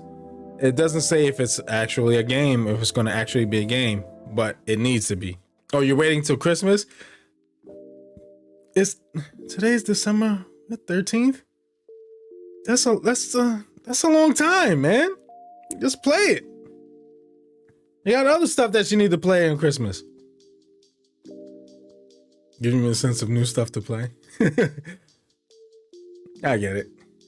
But I'm pretty sure there'll be other stuff, free stuff that you can play. I mean, you have a backlog, yo. Play your backlog. While we were gushing over the Matrix Awakens and Unreal 5 experience, one veteran game developer was reminiscing about the time he developed the 2003 video game Enter the Matrix at Shiny Entertainment. Shandana Ekenayake, new co-founder and creative director of Outer Loop Games, tweeted that he's having fun looking at the stunning Unreal Engine 5 demo on the PlayStation 5 and comparing it to his time developing Enter the Matrix for PlayStation 2. It also released on GameCube, Xbox, and PC. And the Unreal thing is also on Series X, but the PlayStation 5 has been top dog, son. So nobody's talking about the Xbox. The new Matrix experience on Unreal Engine 5 on PS5 is fun to look at and compare it to my time working on Enter the Matrix on PS2. It's come a long way. Looking at these pictures, oh yes, it has. Oh yes, it has. It really is amazing in motion. Yes, it is, yo. Like, it's crazy. You have to play it, man. It's not long. In a separate tweet, Ekenayake and many of his followers noted that parts of the demo felt similar to Enter the Matrix levels. He further revealed that Shiny Entertainment's PS2 character models were built using 3D scans of the actors with patch modeling techniques. However, the number of patches were restricted due to hardware limitations at the time, of course, PS2. The Unreal Engine 5 demo features very realistic digital replicas of Keanu Reeves and Carrie-Anne Moss. Did our readers enter the Matrix and find similarities in the demo? I did. And they show it here. They show this scene here. It was similar. Not the same place, but similar. But you gotta play it, yo. It looks crazy. Like, you'll be squinting for a second, like, wait, is this the game, or is that actually Keanu? Like, am I being trolled here? Like, what's going on here? And you'll be looking at some of the sequences, like, is this recorded people, or is this the video game? Like, wait, what's going on here? Oh my God, what's going on here? It looks crazy. So, anyone watching this, if you haven't checked it out, please go check it out, man. It is crazy. It is awesome. It is awesome. And make sure you subscribe. Hit the subscribe button, hit the like button. Let's get this podcast out to a bunch of people so we can have a bunch of fun here and have a lot of people sit here and watch me act crazy. I'm crazy. I'm crazy about video games, especially PlayStation ones, because those are the only games to actually be crazy about. Suck it, Xbox. Suck it. Next story. We're going to talk about wait, hold on. Now, this is a little information that is shared in the demo, but why does everyone wear black leather in these kinds of movies? Exactly. The Matrix Unreal Engine 5 demo has 1,248 simulated intersections and 45,073 parked cars. What the heck, yo? Now, I tell you, I'm not gonna read this any further because I don't want, just in case there's any spoilers to the Unreal Engine 5 demo or whatever. I knew the other one didn't. It has 1,248 simulated intersections. Streets that intersect, and 45,073 parked cars, all of which are interactable. You have to see how. You'll just play it, y'all. Hurry up and play it. Hurry up and play it, y'all. You work tomorrow? You work in the morning or something? Because if not, then we'll get on Discord after.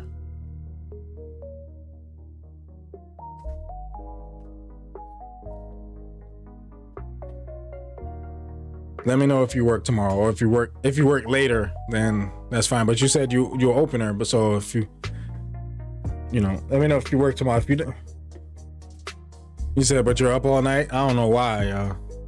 You wildin'. Well, so when I get off the stream, which will be shortly, we only got five more after this. And I'll hit you up on Discord. So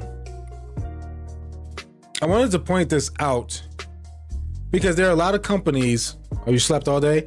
There are a lot of companies who have games that their worlds are supposed to be open world, but they're very barren and there's not a lot going on. The way this demo plays, and you can see it, you'll see it. You know, people are like, oh, you can easily say, oh, that's because they don't have any, this going on or that going on. But when you play it and you see it, you'll realize that a lot of these companies are just lazy, y'all. This is just a demo. You know what I'm saying? So they didn't even make the full game, like a full game with it yet. Did you hear that? 1,248 simulated intersections. That's a big open world.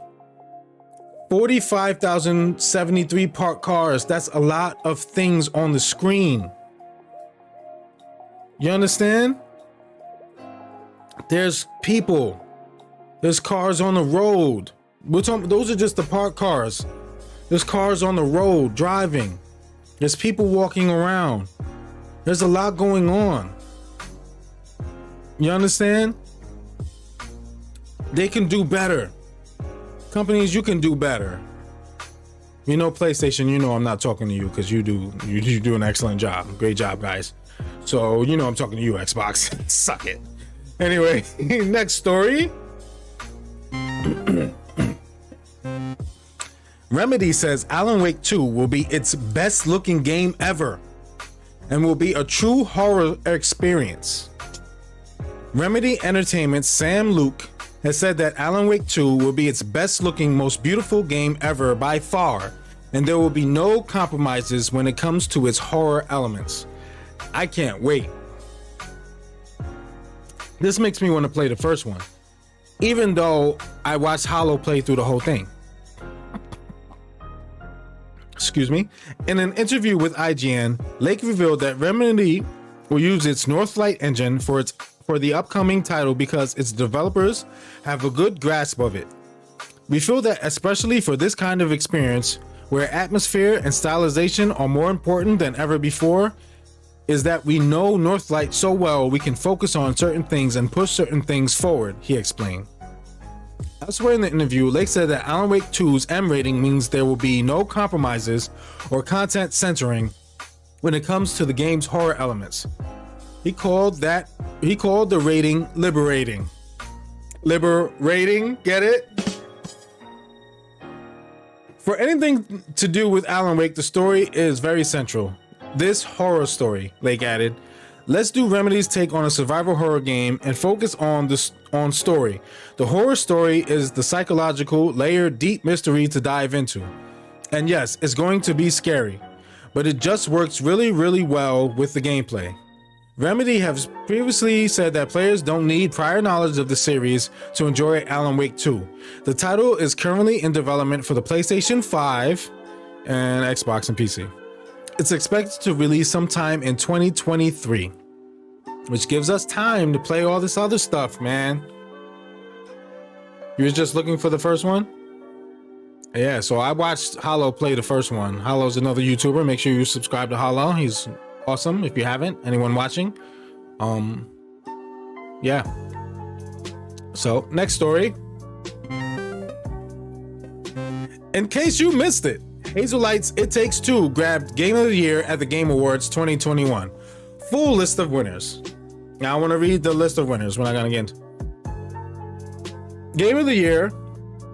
Nominees were Deathloop, It Takes Two, Metroid Dread, Psychonauts 2, Ratchet & Clank Rift Apart, Resident Evil Village.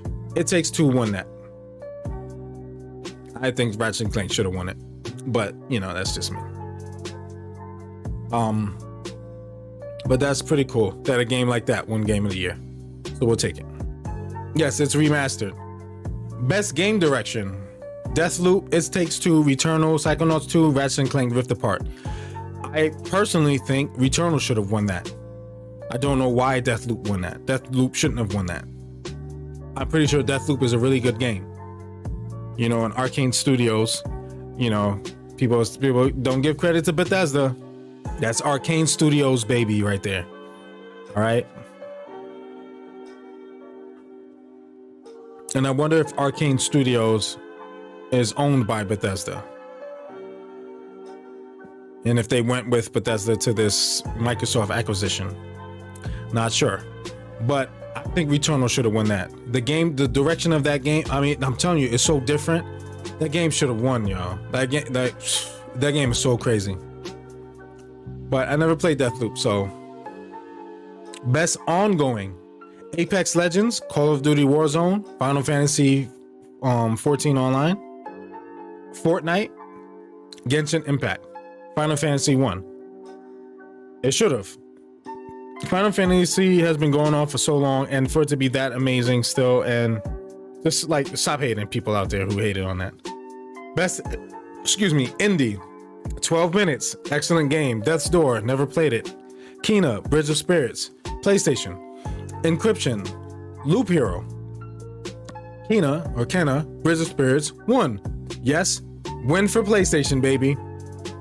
Best Debut Indie. Kena, Bridge of Spirits, or Kena, Bridge of Spirits. Sable, The Artful Escape, The Forgotten City, Valheim. Kena won again. 2 awards, baby. 2 wins for PlayStation. Best Narrative, Deathloop, It Takes Two, Life is Strange, True Colors. Awesome game. Awesome game. Marvel's Guardians of the Galaxy, Psychonauts 2. Xbox Game Studios. Isn't Psychonauts on PlayStation? Yikes. Marvel's Guardian of the Galaxy wins that one. I need to buy it. I need to play it. I didn't buy it yet because backlog, man. I'm sorry. It's a game I want to play, but I'm okay with waiting, especially since I'm pretty sure it's going to end up being on sale by the time I get it. Like a better sale than they put it on. I think they put it on sale recently, but watch, there'll be a better one by the time I'm ready to play it. Best Art Direction, Deathloop, Kingdom Birds of Spirit, Psychonauts, Ratchet & Clank Rift Apart, The Artful Escape. Art Direction? Come on, man.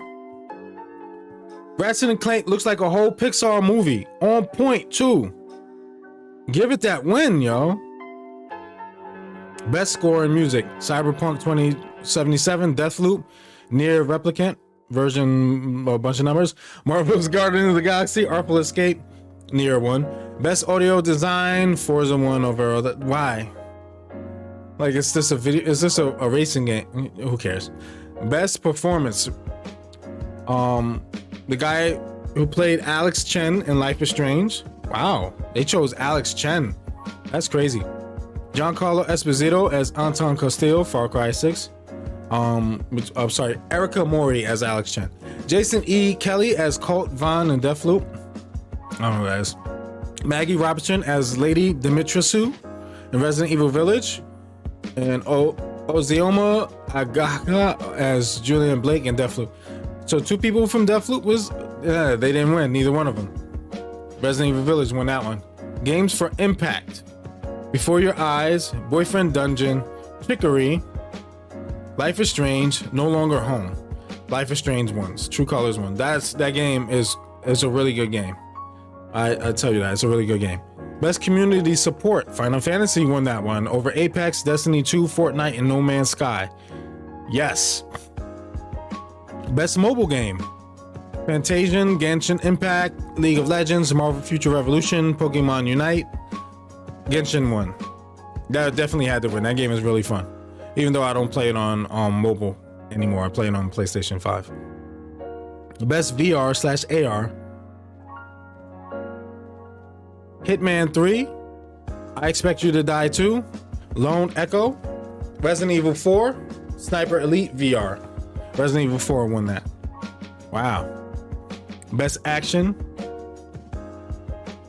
Back 4 Blood, Chivalry 2, Deathloop, Far Cry 6, Returnal. Who won? Returnal, baby! Suck it, Xbox! Oh wait, you don't have a game in that list. Sorry, because you don't have good games.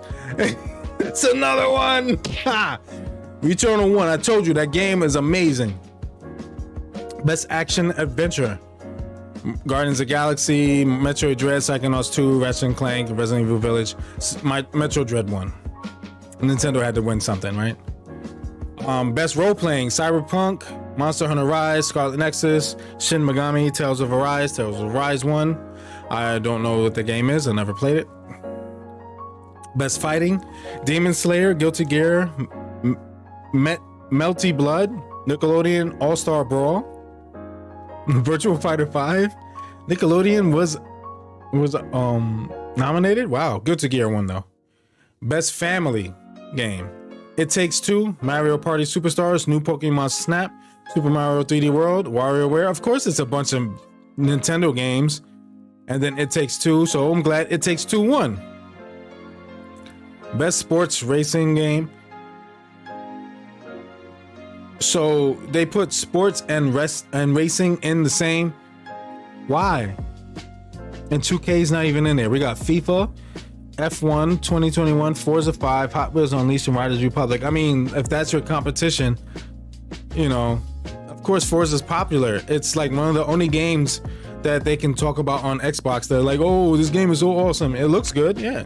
It just doesn't look as good as Gran Turismo, and that was proved. The last ones that came out for the PS4 and Xbox One, They compared them side by side, the Forza that came out at the same time as Gran Turismo 6. And Gran Turismo 6, same car, had way more detail. It was way more accurate. So, yeah. Best Sim / Strategy, Age of Empires, Evil Genius, Humankind, Encryption, and Microsoft Flight Simulator, Age of Empires 1. Okay. Best Multiplayer, Back 4 Blood, It Takes Two, Knockout City, Monster Hunter Rise, New World, Valheim, It Takes Two won. Most Anticipated Game, Elden Ring, God of War Ragnarok, Horizon Forbidden West, sequel to The Legend of Zelda Breath of the Wild, Starfield. Elden Ring won. I'm surprised Ragnarok didn't win that.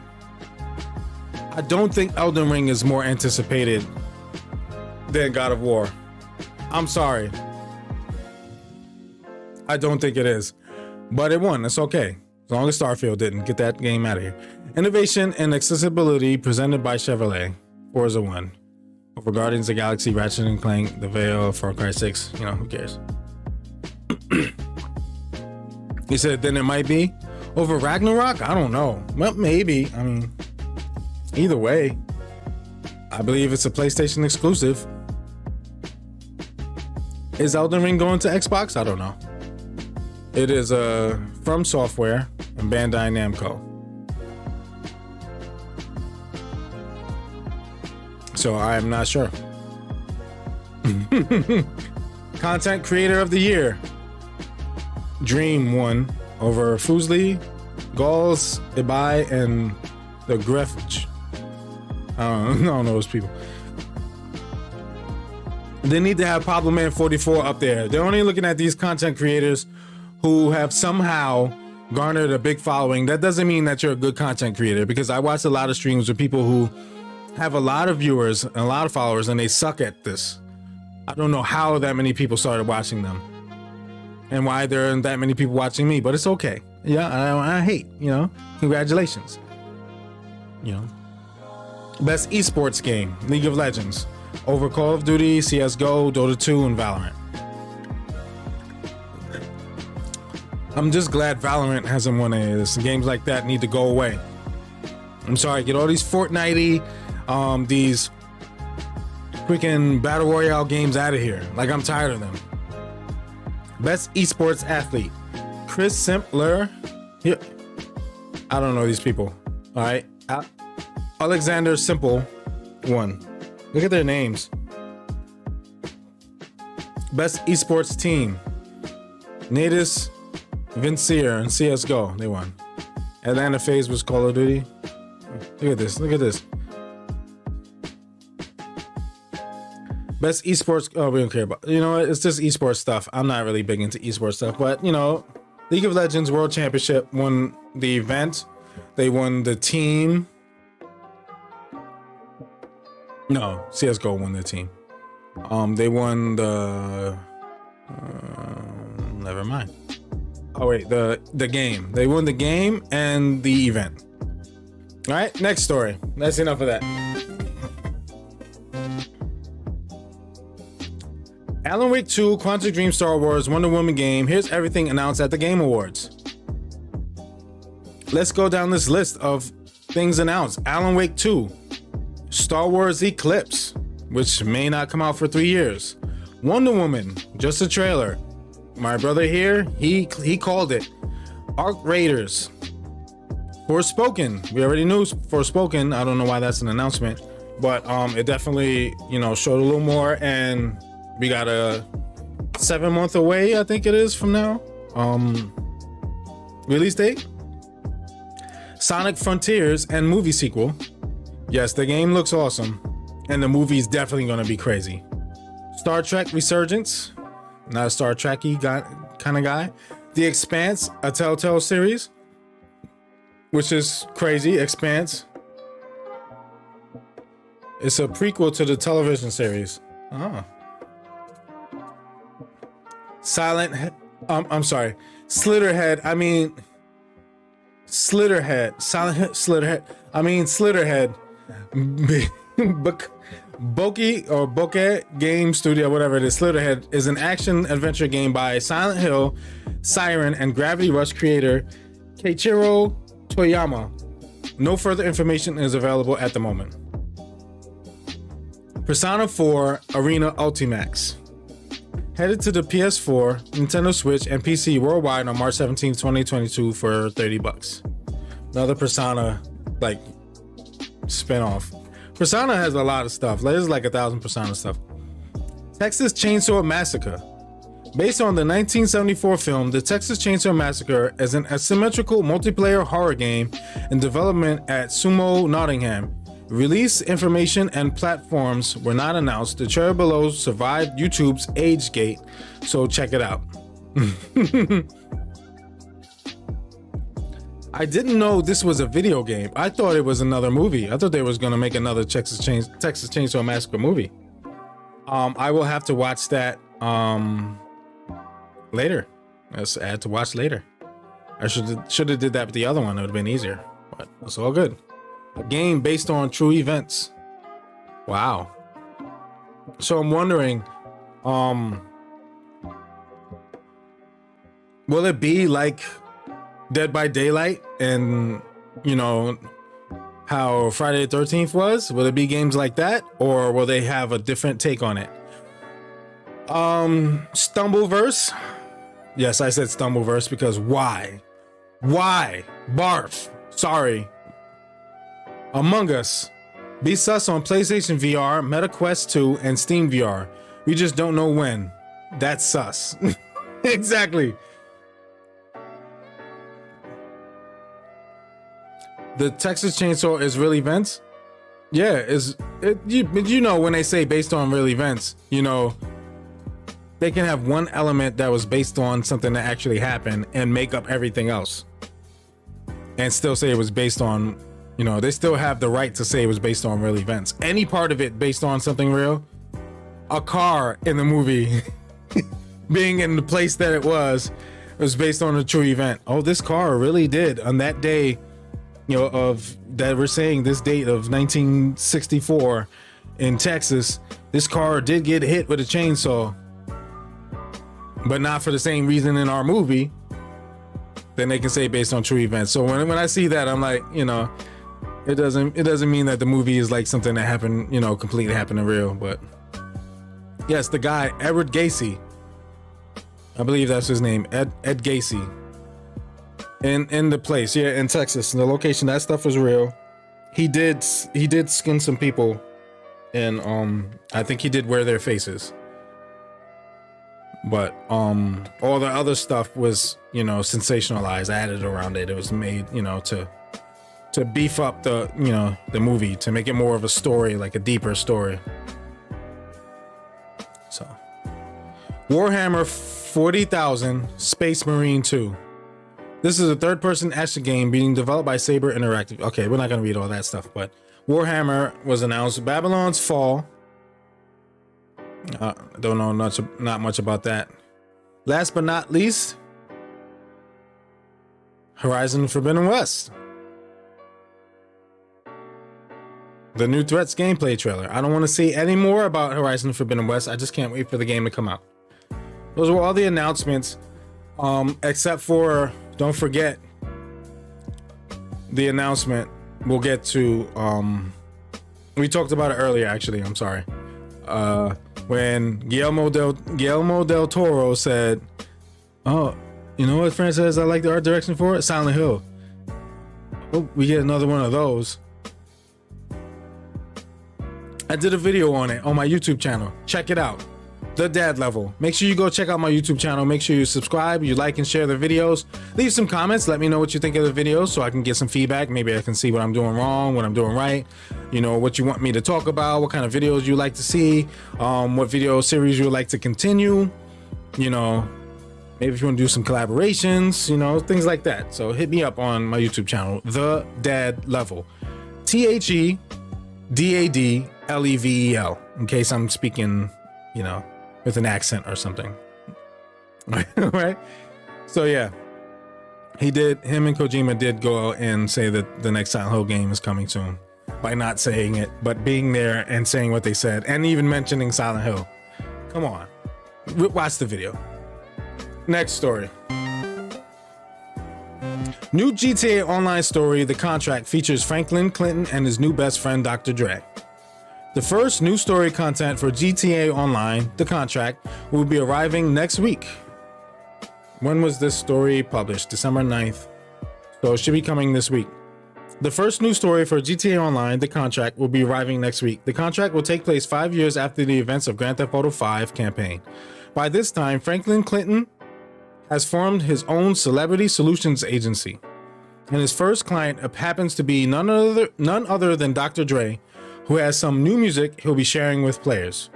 Franklin has founded F. Clinton and Partner, a company that aims to solve the problems of the Vinewood celebrities. The thing is, he can't go it alone, and that's where you come in. You're introduced to Franklin by newly aspiring cannabis entrepreneur Lamar Davis and become Franklin's new business partner. The one thing the business really needs, though, is a high-profile client. While traveling to Cayo Perico last year, Dr. Dre lost his phone. The problem is, it contains new, unreleased music from Dr. Dre, and the phone has now found its way into the wrong hands. After DJ Pooh reaches out to Franklin about his friend's problem, it becomes the big-ticket job the business needs. To journey to recover the tracks will head through many unexpected places, from the streets of Franklin's old neighborhood to the offices of the FIB. You'll need help, though, and this means you'll be needing the services of expert hacker Imani, Chop the Dog, and the rest of the crew. Not only will the contract bring the new story content, it will also add a new radio station with some very special guest hosts, and huge first-of-their-kind updates to the existing radio stations. This includes the aforementioned unreleased tracks from Dr. Dre and other artists. Once Dre's issue is solved, there will be more work to take on through the agency. New weapons will include the compact EMP launcher and the stun gun, while there will also be new Enos Jubilee and Dubachi Champion vehicles. The contract will be arriving on December 15th, in 2 days. Rockstar has promised more information in the coming days, and I can't wait. I'm definitely going to play that. That is definitely going to be fun. The actual killer still isn't found. Yep.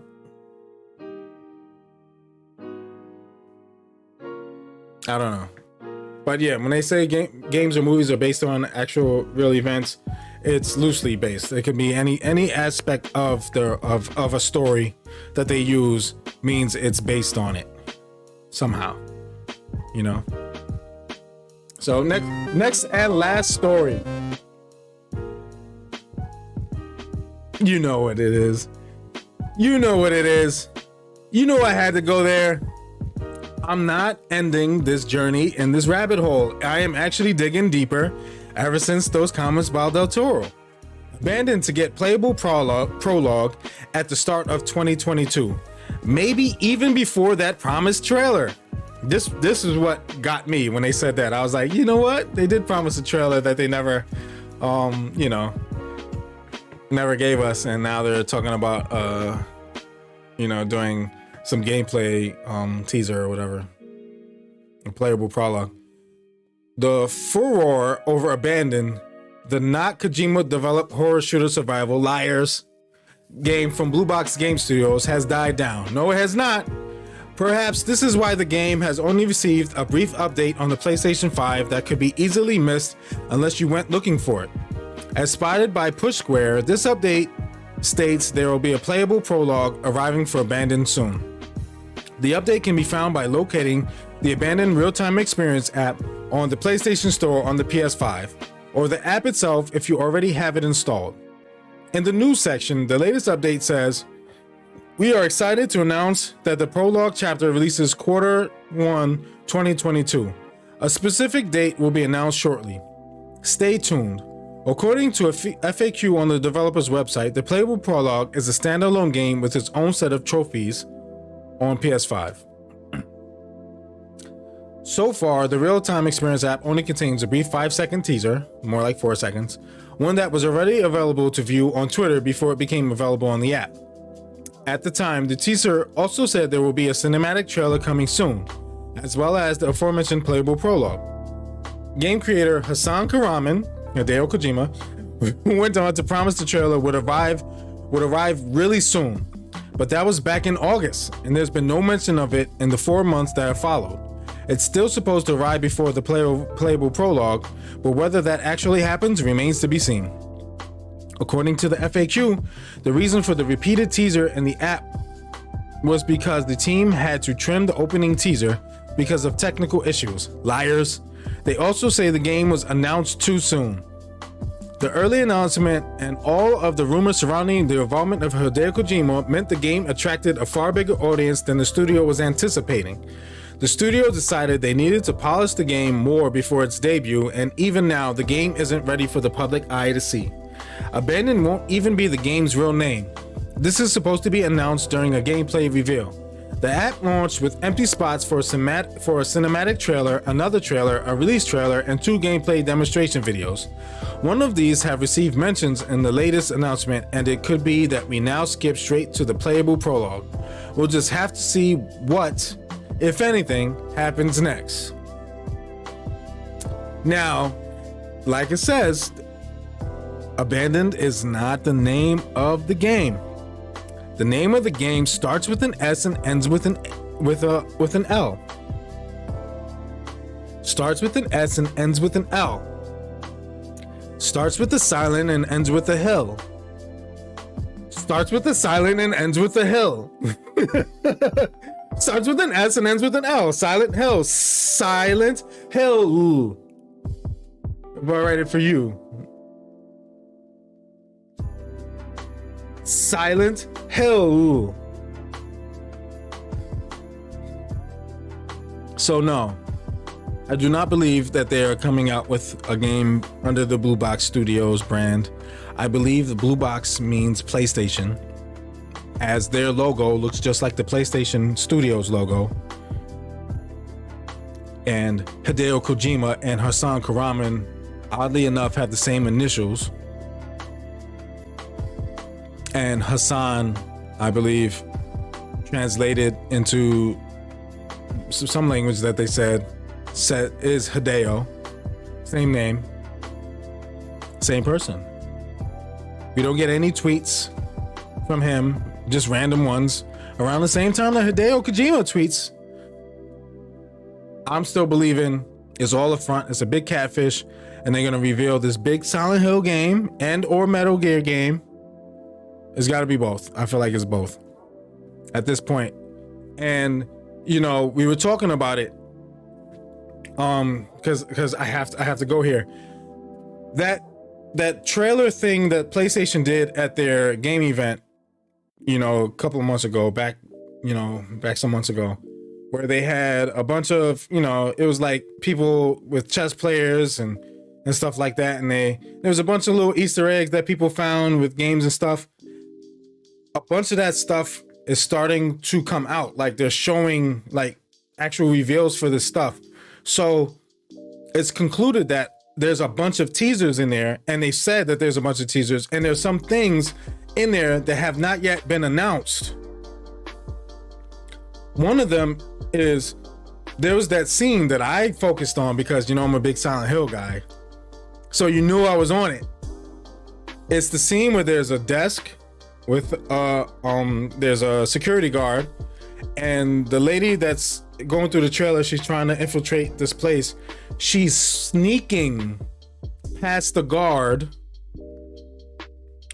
and on the desk, why they combine these two elements, on the desk, sneaking by the guard, stealth game, Metal Gear, she's being stealthy. The guard's desk, on the desk, there's a radio. It's this Silent Hill radio from Silent Hill 2. The same exact radio. Nothing in that trailer was done haphazardly. It was on purpose. Everything has a purpose. Everything in there, all those little Easter eggs are an announcement, or a teaser, are them telling you that this is something that's happening, and we'll show you more in the near future. You understand? The Fall Guys Aloy costume graffiti on the wall or something like that. And then now they recently, you know, announced the Aloy Fall Guys DLC or whatever. I'm telling you, all these things are things that coming true. They were on purpose. They were put in there on purpose. So I'm looking out for that. So look out for all these things. I'm telling you, there's something to this Abandoned and Blue Box Studios and Hassan Karaman and Kojima Productions and PlayStation Studios and Silent Hill and Metal Gear. There's a whole lot to it, man. Especially the Silent Hill part, because Hideo Kojima saying that he's going to be at the Game Awards next year means that he's going to be there with something that he's released. And for Guillermo del Toro to go right after that trailer, right after Hideo Kojima talked, showed the trailer, then he goes and talks and says something about Silent Hill, mentions Silent Hill. You know something's up. Something's coming. And whether or not it connects with Blue Box Game Studios is to be seen. We don't know. Time will tell if they are an indie game or an indie studio making an indie game. If they are, then they're trying to ride the coattails of all this stuff, and that's gonna make people not want to play your game. It depends on how well if it is an indie game, if they are separate from all this, and then a Silent Hill is actually talked about and has nothing to do with them, and they are making this abandoned game, and their game starts with an S and ends with an L, and it's something else, then it'll depend on how well the game looks and plays and what's the story, if it's actually AAA. You know what I'm saying? If it actually is a good game, if I'll check it out or not. Because then I'll be so disappointed that they, faked all this stuff with all this hype and let us believe all this and didn't say nothing, definitive. And like they came and they said that, oh, we're not this and we're not that.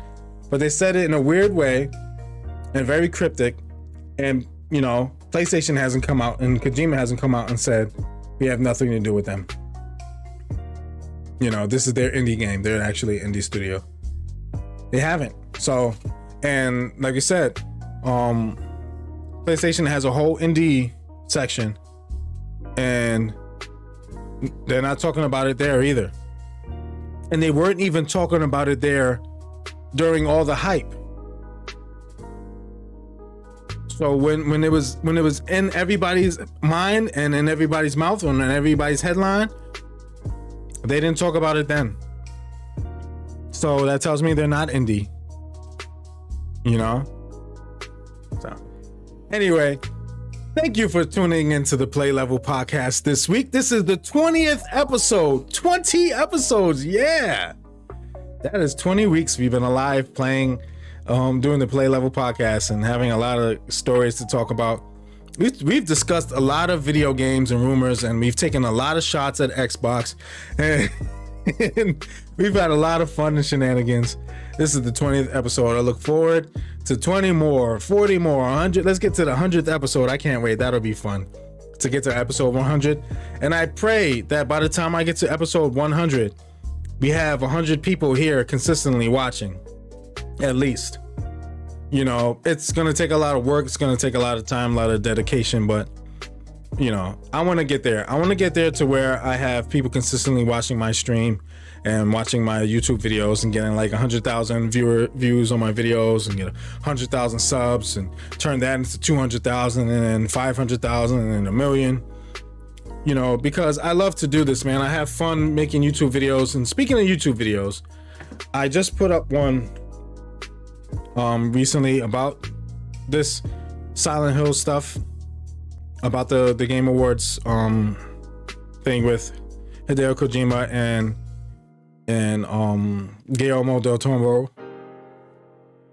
Yes, it's been that long, 20 episodes. And also I put up my last week's podcast, and I'll work on this week's this week. But my next video I'm putting up should be by tomorrow or by tonight. It is episode 1 of A Dad Level Christmas. Episode 1 is the lights. I was gonna do it all one video, but after editing so much, it's like 20 something minutes. I'm like, I'll do I'll do multiple parts. Let's see how, you know, how many episodes we're gonna end up with. The second episode will be the Christmas tree. I haven't edited that part yet, but we'll get to there. But, you know, episode 1, I've already finished editing it. I've already, you know, processed the video. It's already ready to go. I just got to add it to YouTube and then create the thumbnail for it and then post it. That'll happen tonight at some point. So it'll be up by tomorrow. So look out for that. That was definitely fun. It's just an experience in the day in life of us doing, you know, this is a Christmas special because it's Christmas time. And it's my first house that I never owned a house before, and I didn't grow up in a house. I grew up in apartments. I lived in a house once before, but it was an ex-girlfriend's mother's house. Very different situation, so I don't count it. This is mine, myself and my wife, and you know, we have our kids here. Our kids are experiencing living in a house that I didn't grow up living in, so that's great and wonderful. That's what I wanted to do, give my kids a better life experience than I had growing up. So thank God God gets all the glory for that. He put us in this position to have this and gave it to us, and you know, he's been blessing us. So awesome. And this is a video that, you know, there's some laughs shared, there's some shenanigans, but it's, you know, it's a vlog. So it's just, you know, I felt like I needed to get this moment captured, you know. And I told my kids I'm going to put it as a YouTube video because I want, at any point of your life, 20 years from now, you look back at this moment and relive it and watch it and say, wow, I remember that. I remember when we got that house, and I remember putting up the first Christmas lights and the first Christmas lights on it, putting up the first tree and doing all this stuff. So yeah. So look out for that. Thank you for tuning into the Player Level Podcast. I will see you on Wednesday. We'll be playing some more Spider-Man Miles Morales. Check out Helira Tuesday, tomorrow night, 9 o'clock. I will be co-streaming with her. Well, I won't be co-streaming. I will be with her on her stream. We will be playing Escape Room. It's the simulator, Escape Room Simulator. We bought it. It looks awesome. I was looking forward to it. She checked it out. She thought it was going to be awesome too. So I was like, good, somebody I can play with. Because it's better to play with somebody else, you know. And playing with randos is like, I had somebody else who has a PC and will be up at that time playing. But so, Vaughn, you gotta, you know, you gotta get you a PC so that you can join in on the fun stuff like that. But nonetheless, that's what we'll be doing. So check it out. Let me see if I can get her link up. Let's go to twitch.tv/.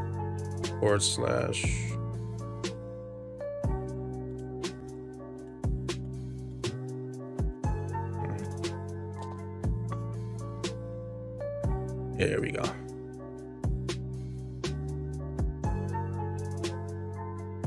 Oh, she's hosting me. I'm like, why do I hear that? Thanks for the host. I appreciate it. My stupid thing doesn't show it to me. What?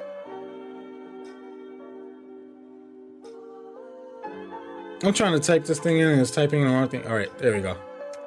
Make sure you click that link. Make sure you follow Helira and watch the stream tomorrow night at 9 p.m. You see the stream schedule, Tuesday at 9 p.m. We will be playing, so we'll be having fun. I'm trying to get her, you know, more comfortable with streaming with the camera. So we're gonna have a lot of fun. I think that's gonna be an awesome stream. So I can't wait to see you guys there. I'm PabloMan44. See you there tomorrow, and I'll see you there on Wednesday here on my stream. We'll be playing some more, like I said, Spider-Man Miles Morales, and then Friday night is Silent Hill, of course. I don't know if we're going to continue on her stream on Thursday when she streams. If not, still check out her streams. She plays Final Fantasy online, so check that out. I may join her on her stream then too. If she's going to play that, I may, you know, I'm just going to try to help her to get more comfortable with the streaming thing. But I don't know if I'll be able to, though, because I think I might have to work. But we'll figure it out. But nonetheless, I'll catch you guys on the flip-flop. I'm PabloMan44. This has been an excellent, fun, and wonderful stream. How many times did I say suck it, Xbox? I don't know. Let's count. Can we count them? Who cares? I say it all the time. Suck it, Xbox. Because, you know, PlayStation is king. You know? And Master Race here. All right, I'm out of here. I'm gonna go and check out this other stuff that I said I was gonna check out. I got some YouTube videos to watch. And I definitely want to check out that VR headset that Sony has. To see if that, you know, that's a patent, it's a prototype, but I feel like that has something to do with PSVR too, because we still haven't gotten it, you know, it still has not been announced officially, like the headset. So let's see. All right, I'm out of here. Check me out on all my platforms, my social media platforms like TikTok. I have a lot of fun, so make sure you follow my TikTok at PabloMan44_Twitch. You'll see it on the next page, so copy them down, go to them individually, my Twitter, my Instagram, my TikTok, my YouTube, and make sure you follow me everywhere, subscribe wherever you can subscribe. It'll cost you nothing to do it unless you want to, you know, do the paid subscriptions or the paid, you know, you want to join my YouTube channel as a, you know, as one of those members that you can join. I don't know if you can yet. I don't know if I have that ability yet. I don't have a lot of subscribers there yet, but I want to get there. So let's build it up. Let's build up a community. Let's build up a family. Let's have a lot of fun. Let's play video games. Let's watch video games. Let's talk movies, TV shows, tech, gaming, and all that stuff every Monday here on the Play Level Podcast on Pablo Man 44 stream. I'm out of here. Peace and love, my good peoples.